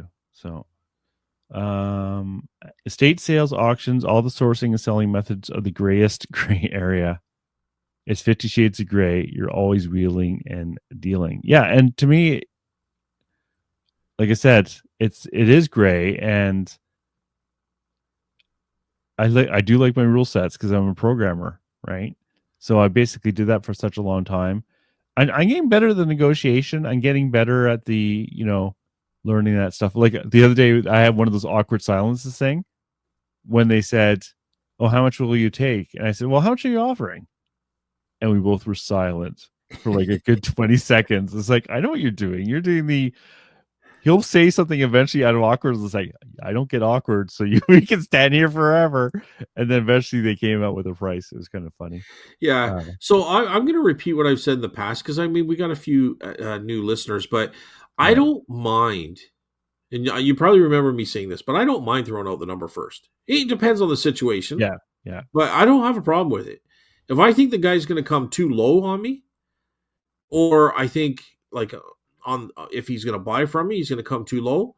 I'll throw out the first number. If I think the guy's going to be coming in too high, I'll throw out the first number because I'd rather him worry about coming up than me worrying how I'm going to get it down. You know what I mean? yeah. So if you ask someone, "Hey, what's your best price on this?" and it's 100 and you want to pay, I don't know, let's say 50 or 60, and he goes, "Well, the best I can do is 75." Well, you're kind of stuck. It's kind of like he's just giving you his best. You know what I mean? But Yeah. if you say like, "Dude, like, I'd love to put this in my eBay store, after commissions and everything, like I could do $50." Well, now he's got to wonder how he's going to get it up, right?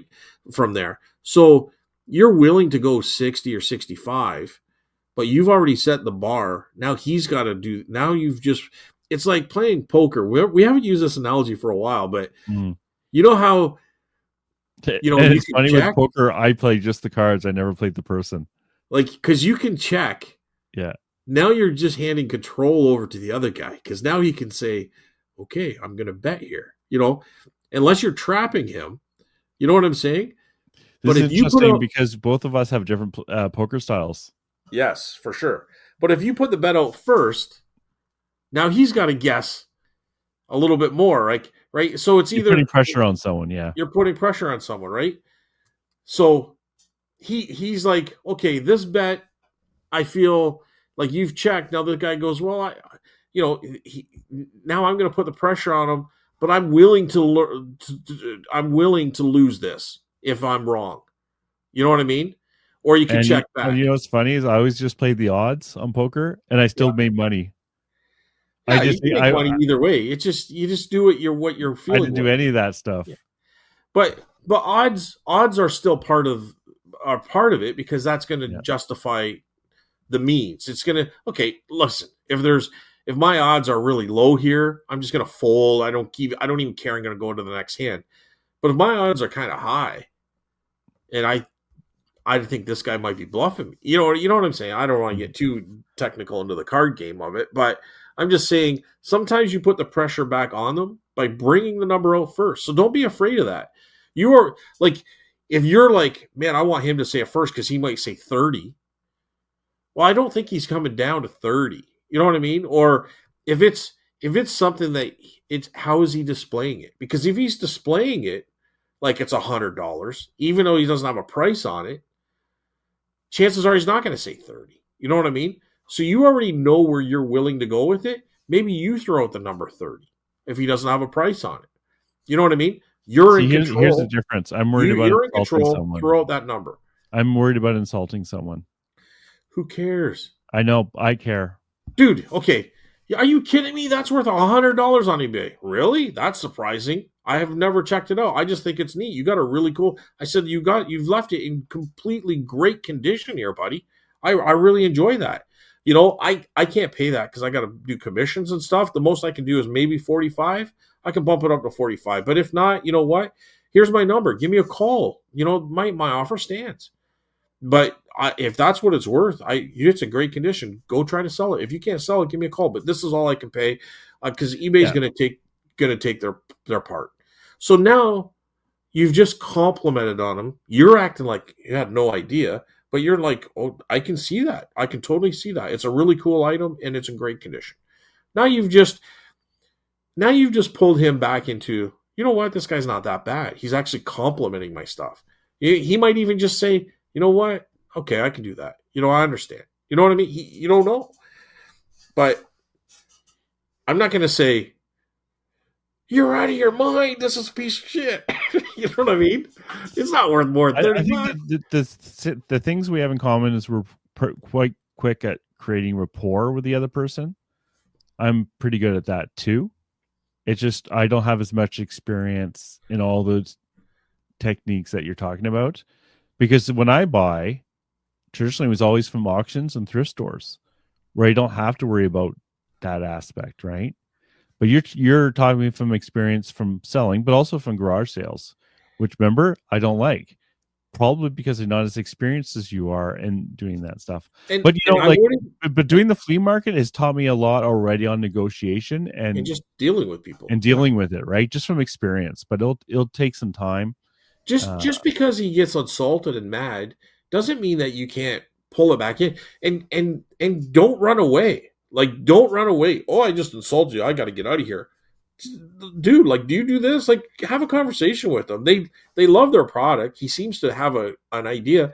You haven't been chased down from garage sales or yelled at from old ladies who were expecting $200 for their piece of crap and you offered 20. You know what I would have said? I would have said, you know what? You keep the $5 I gave you and here's your camera back. You know what I mean? It's not worth it to me, buddy. Like, honestly, I'm just out here having fun, you know? I know. That's what I would have said. It's $5. Like, because that's just stupid. You know what I mean? Like, I felt so bad for you, Carl. Like, I knew it would be a great story in the end. It was a great story for sure. It's 50 Shades of Grey. You're always wheeling and dealing. Yeah, like it's just not my natural thing, but I'm learning it and I'm enjoying it. And I don't think you have to be a wheeler and dealer necessarily for reselling, because, like I said, you can just do auctions. Like most of my best buys have been from auctions. So, every auction I've been to, by the end of the auction, they're throwing in boxes of random crap and feeding freebies to buyers who paid up and others who lost out on a good item. I gotta reread this. Hang on. By the end of the auction, they're throwing in boxes of random crap. Yes, 100%. Yep, and feeding freebies to buyers who paid up. Happened to me for sure. That mangle board was one of them recently, where nobody knew what it was, including me. But it didn't have a nice primitive look. And we're trying, is it an instrument? They're rubbing it together, trying to figure it out. Dude, I just sold this thing the other day for $100. And it was the mangle board with the roller. It's primitive kind of laundry kind of stuff, right? The girl gave me a 5-star review. I shouldn't say 5-star. Give me a positive review on it. And I give her a deal. I had 124 on it. I give it to her for 100. And she also bought a Sherman brooch. And you can go check the feedback. She just gave me feedback either yesterday or today. And she was very happy with both of them. But yeah, they were just trying, but nobody would take it for $5. And the auctioneer's like, Scott, will you take it for $2? And I'm like, oh. And he goes, come on, $2. And I'm like, okay. I sold it for $100, man. That's funny. Within like a couple of weeks of listing it. It was so funny. But you can check it. It's in my store. It's as a sold now. Yeah, the live auctions are like that too. They don't want to get stuck with anything. Yeah. They don't really pass. So yeah, so they're kind of feeding freebies to buyers and stuff like that. That $2 is basically a freebie for sure. Yeah, they don't do that where I am, but they'll totally group up huge amounts of items for $5 just to get rid of it, right? Yeah, and you have to take it. I think they'd be upset if you don't take it. It's funny. We start off the auction. There's probably 200-300 people there, and then by the end, in the last table, they're doing trays and they're just trying to push it out quick. There's like maybe 10 of us. Yeah, that was my experience. We're all piled around, like we're all like trying. Oh yeah, we're wandering around with them too because it completely changes when they get off the stage at that point, and they just go from bit to bit, and they just like and then you've lost all the people just show up just for the hell of showing up. but it is a lot of crap. They're not stupid enough to leave the good stuff to the end, or if it's not crap, it's kind of like more lower chance stuff of being good, but you can get it. Like I got like I don't know. Yeah, or stuff they don't know. Like I've always gotten, like I've gotten, this food dogs off there. I got a nice Sandow weight with the spring on it and stuff like. There's definitely, it's definitely worth staying back for sure. You know what I mean? You're so tired at the end, but it is a lot of junk. It is a lot of junk, but who cares? You can just throw that out. So have a yard sale, throw it out, or turn it into coupons. We're turning it into coupons. In the last 30 minutes, they're just trying to get rid of their junk so they can handle the next load they have to deal with. Yes, I agree with that. Doing it wrong. The more you take, the less their dumpster costs. Yep. You know what? And the more they appreciate you too. They do. They do give you those. Like I've had it where it's quick. You know what I mean? Like $5 for this, $5. I put my hand up, boom, sold. You know what I mean? Like, yeah, they remember you for sure. They remember you. Right? Yeah, they do. Like you think, they're not going to give you a $2,000 item for $5, but I mean, no. If it's some like enamel pans or like granite ware or something that copper kettles and stuff like this, like I can sell those out of the booth for all day long for 10, 15, $20, and depending on the condition. But nobody really has an interest in them. You know what I mean? They're just kind of in a basket or something. You know, who's got $5? $5, boom, Scott, yours. You know what I mean? Exactly. $5, boom. It's done. Like they don't try to do $5 for like 20 minutes. At that point, they're like $5. Don't say anything in 2 seconds. It's done, right? Yeah, and that makes you. Sometimes that it's giving you a deal because you got a good rapport with them, but on the other hand, people are like saying, "Oh shit, I wanted that.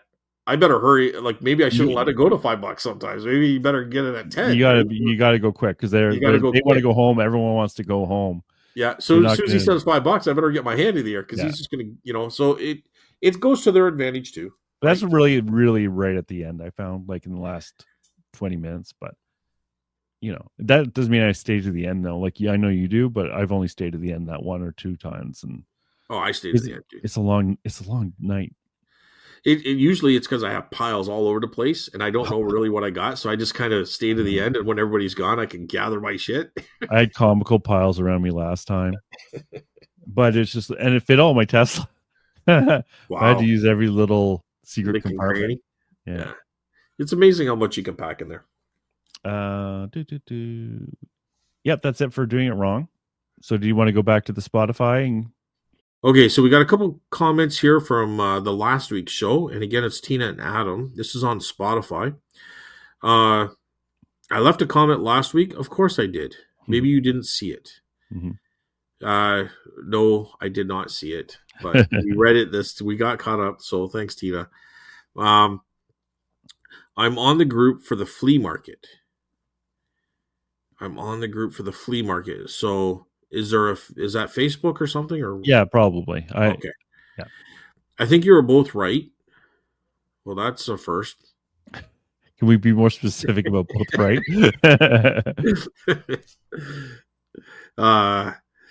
We're both right. Did we agree on something, Carl? Show a sneak peek or a part of something to get people guessing. Oh, right. Oh, okay. Yeah, yeah, yeah. Okay, But don't I know show what too she's much. talking. Okay. Yeah, okay. Okay. So what that was responding to is where people were saying, "Hey, this is what I'm putting in my booth this week," Yes, exactly. and And and I do would and I thought I didn't like that idea. Yeah, I remember that actually. Now I didn't like that idea because and not only that, here's what else I was thinking too, is you're leaving yourself open for people commenting. Well, do you still have that? I want to come by, or can I just buy that now, or hold that for me? You know what I mean? You're opening yourself to all those type of scenarios where if you just say, you know, listen, I'm on my way here. I don't want to come here all the way there, and then all of a sudden just be gone. Can you hold it? And then they don't show up anyways, or whatever. So to avoid all that, I was suggesting maybe put one picture of one item and just say a blanket, like I've got this amazing collection from this estate, come and pick it, or or lots of new ephemera coming in every day or every week. You know what I mean? So blanket it that way as to be specific, too specific.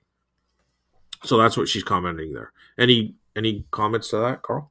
yeah, I think I just remember saying something about I like showing what I'm going to bring, and I like saying the prices. So, but I understand what you're saying.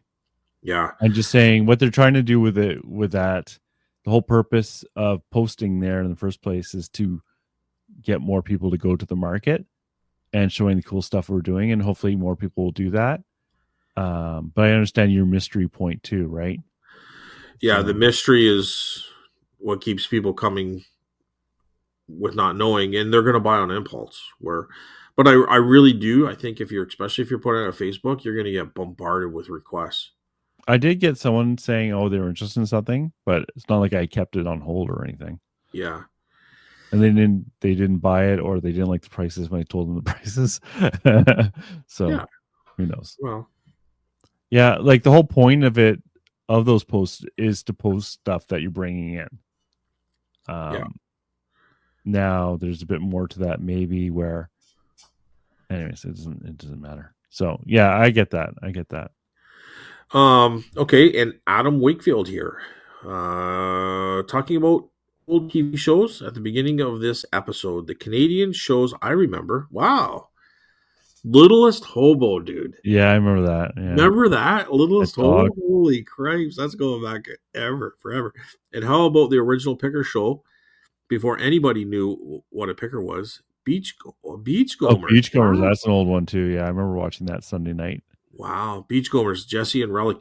Um, But yeah, Beachcombers was huge too. So that's probably when he was out in the West Coast, he would watch that because that's where it was filmed. Yeah, but we watched that here too.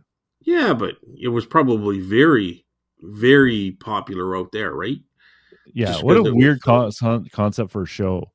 Like guys going around picking out logs out of the ocean for their boats. We Uh, watched it though.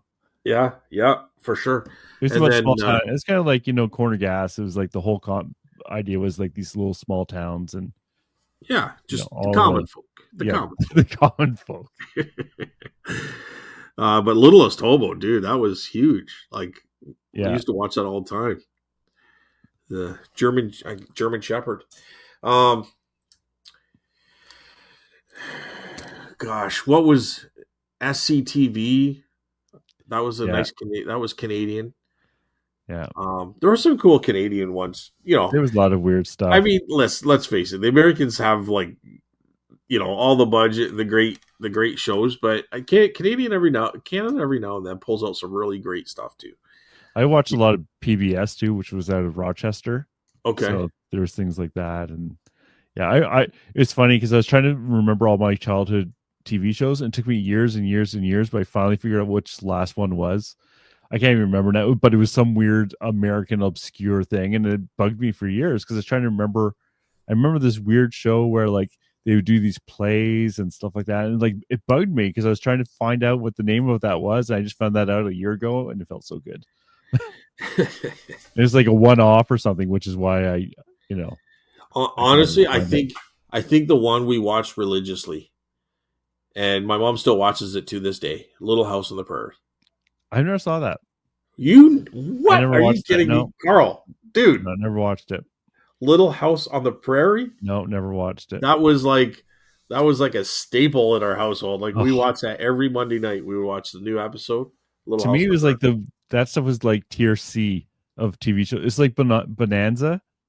People like Bonanza, and it's like, oh, I don't want to watch. I'd have to be really desperate to watch Bonanza. Oh, so I know this is U.S. television. This isn't Canadian. We're kind of digressing to the U.S., but I think that was probably the most popular show for family. Like I know Friday nights I'd watch Dukes of Hazzard and the Incredible Yeah, Hulk and all that kind of stuff, but that was just Knight kind of me. Rider.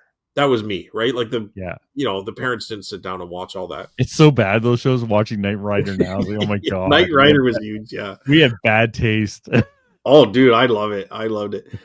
My favorite show to this day, like I would say in the top 10 for sure, Smokey and the Bandit. Yeah, I never Right? saw that. That was so funny. But I mean, that's a movie. But TV shows and stuff, yeah, they're awesome. Anyway, perfect. Adam, thanks for bringing that to our Yes, thank you. attention. That's always good to reminisce. And you know what, dude? You can sit there and talk about these shows as TV shows, but their nostalgia and product from those shows is what people buy. You know what I mean? They're buying their childhood again. They're buying their childhood again. So it all comes back to reselling, you know? So Yeah. it's funny how that works. Randy's? Do we read Randy's? Nope. So Randy's comment. Yep. Um, Good hi, old Randy he's from the East Coast. Just above Maine. hi, Scott and Carl. Scott, when I was at a small flea market, I would post pics of my table on the day of. Was I doing it wrong? Yeah, he's asking you. But he also says maybe you were right. Maybe you're right. I should have shown one item and hinted at the rest, like a wink and a promise. Yeah, I just wouldn't want to like. I'm kind of reading more into it as we're talking this week too, which I didn't mention last week. But are people going to be upset that it's not there if they get there? Oh, Are they I see. calling? If it's sold first, you mean? Yeah, just say, listen, you posted this. I came here and I want it sold. Like, you know what I mean? Or they're going Yeah. to ask you to hold it because they're on their way. Like, I think I don't know. I don't know if he dealt with any of that kind of stuff. If Randy did, but I mean, I would think you're opening yourself to all that kind of stuff too. So I guess. I never saw anything, so I don't have that problem.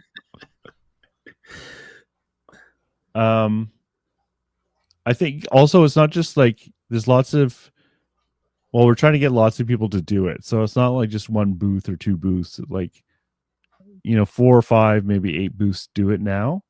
And there's Yeah. like 75 booths. So it's just a small minority. yeah, Like I could see myself not doing it if I don't think I'm trying to get into the habit of doing it. I think like his next comment is also I was never there's okay, that's a little different than what I thought he was gonna say. Are people not going to show up if they don't see anything interesting in the pictures and decide not to show up? I guess that's possible, but so many people are not doing it that would be kind of a silly thing to do. yeah. So I don't know. I think it's just a modern way of doing things, right? To be honest, it's like really they need to be on Instagram too. Yeah. That's where all the kids are, right? I still think I would leave the mystery for the most part. Maybe post 1 or 2 items. I wouldn't give any prices or anything like this new item. I'm putting in my booth today. It came from an estate with lots of antiques. Come check it all out. You know what I mean? Yeah, and the reason I put the price is I don't want someone driving down there and then finding out is a lot more than they're willing to pay, and they wasted their time. Huh. You got them there. That's all that matters. Yes, that's true. That's all you care about. If they go away bad, don't go away bad. Just go away.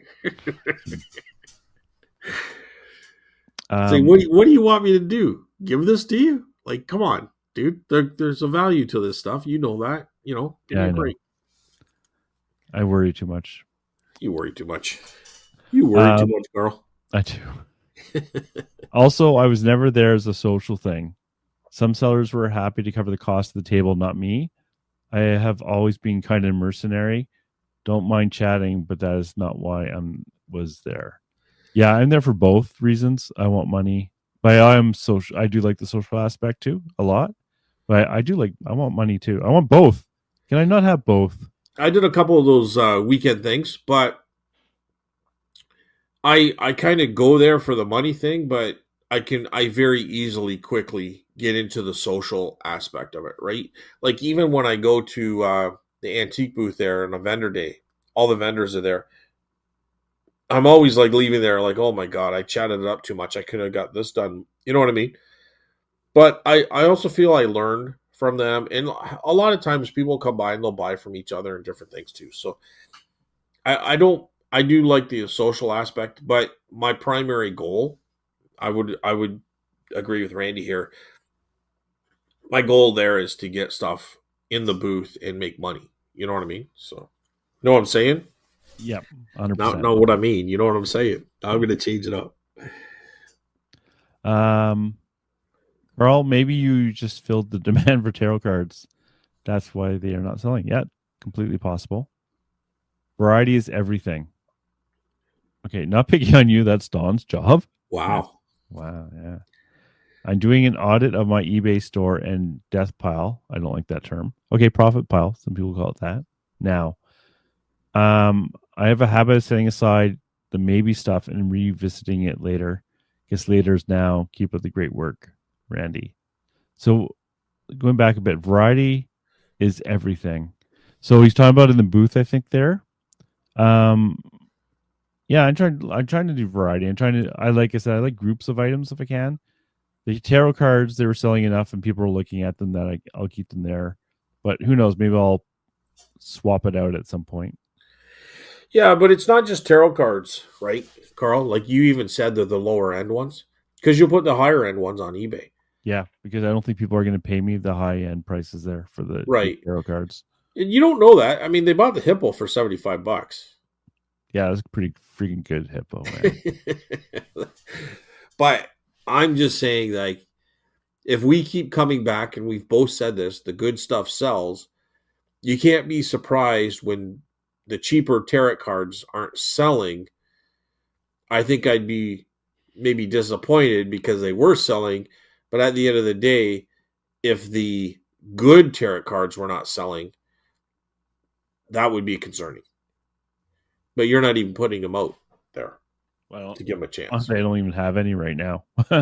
I've No, sold but them all. you know what I mean though. Like if the Yeah, good stuff is going out there and it's not selling, like and you can't really compare it to eBay prices because it's not eBay. But like if they weren't even selling, you know what I mean. But if they're the lesser expensive ones, it's still honestly, not a good judge of your location because like they wouldn't even sell on eBay really. You know what I mean? that's true. That's a good point. So because they're the lesser ones. What So I'm trying to do is go less towards the modern common stuff and more towards the vintagey stuff. Um, but I also tried a lot of things that might not, you know, which I wasn't sure if they would sell or not, right? So the tarot cards that all sold were probably more modern ones, but honestly, I probably have too much on them now. I have $15 on them. I think 10 might be better. So I might reprice them, but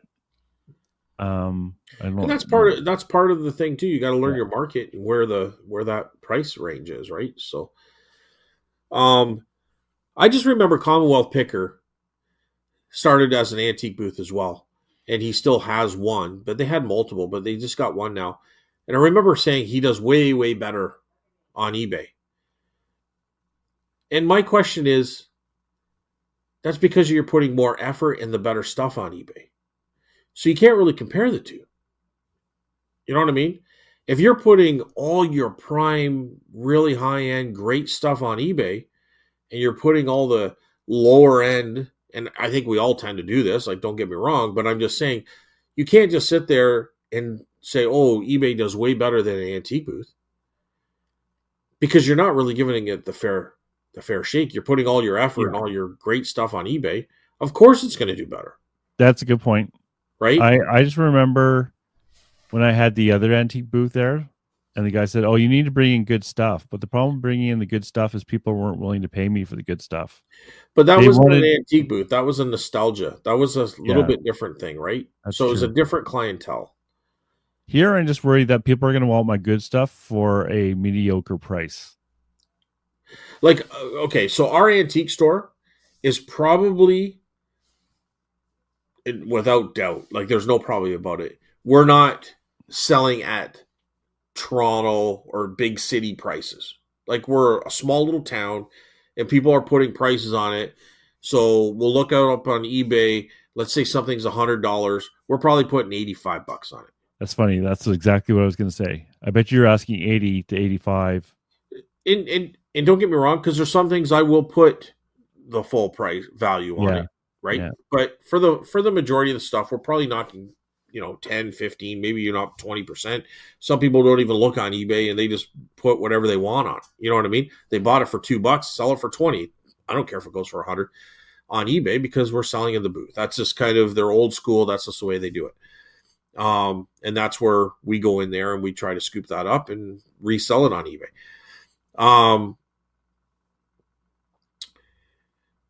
But where was I going with this? So we don't try to get those prices of big city, bigger places. However, when people come to an antique store, they know they're not going to a thrift store. They're going to an antique store where they're expecting certain high prices on things. They know that expecting a certain level of curation as well. But they know that going in. You know what I mean? When they walk through the front doors, a lot of times people are like surprised how cheap some of the stuff is. Mm-hmm. Wow, you're only asking that? Like, we never talk about that, but that's also the flip. Wow, that's a really good deal. There's a lot of that stuff going on too, right? But we tend not to talk about it. We was talking about the complainers about how high prices are. Yeah. But that happens too, right? Oh, that's a really good deal. I like that. That's a pretty good deal. This is a flea market for me, though. It's not an antique market. But I'm talking about where I am. Yeah. Right. So when people come to the antique store, they are expecting higher prices than a thrift store or something like that. You know what I'm saying? So got to keep that in mind too. Like, if you got a store where people are coming and buying stuff, like, they know that they're paying some money for it, right? So, yeah. So. Anyways, Carl. Is that good? You want to do another hour? Oh, no, I think we're done. Should we surprise Randy with a 3-hour podcast? No, I think that's good. He likes the 2 hours. He said that. So we'll give him 3. But anyway, all right. Anything else, Carl, before we go? No, I think that's it. Okay. Well, we're here on Spotify and on YouTube, audio only on both locations. And thanks so much for the comments. Leave a comment. Tell a friend. Hit the subscriber button. Hit the like button. Yes. We really appreciate all the comments for sure. Awesome. So that's it. Yep, that's it. Thank you, Scott. Have a great week, Carl. I hope next Sunday is a smash hit for you at the flea market. Double my sales. Double your sales. Okay. I was thinking like 10 times or 100 times. But anyways, have a good week, Carl. Have a good week, everyone. And we'll see you next week. Bye, everyone.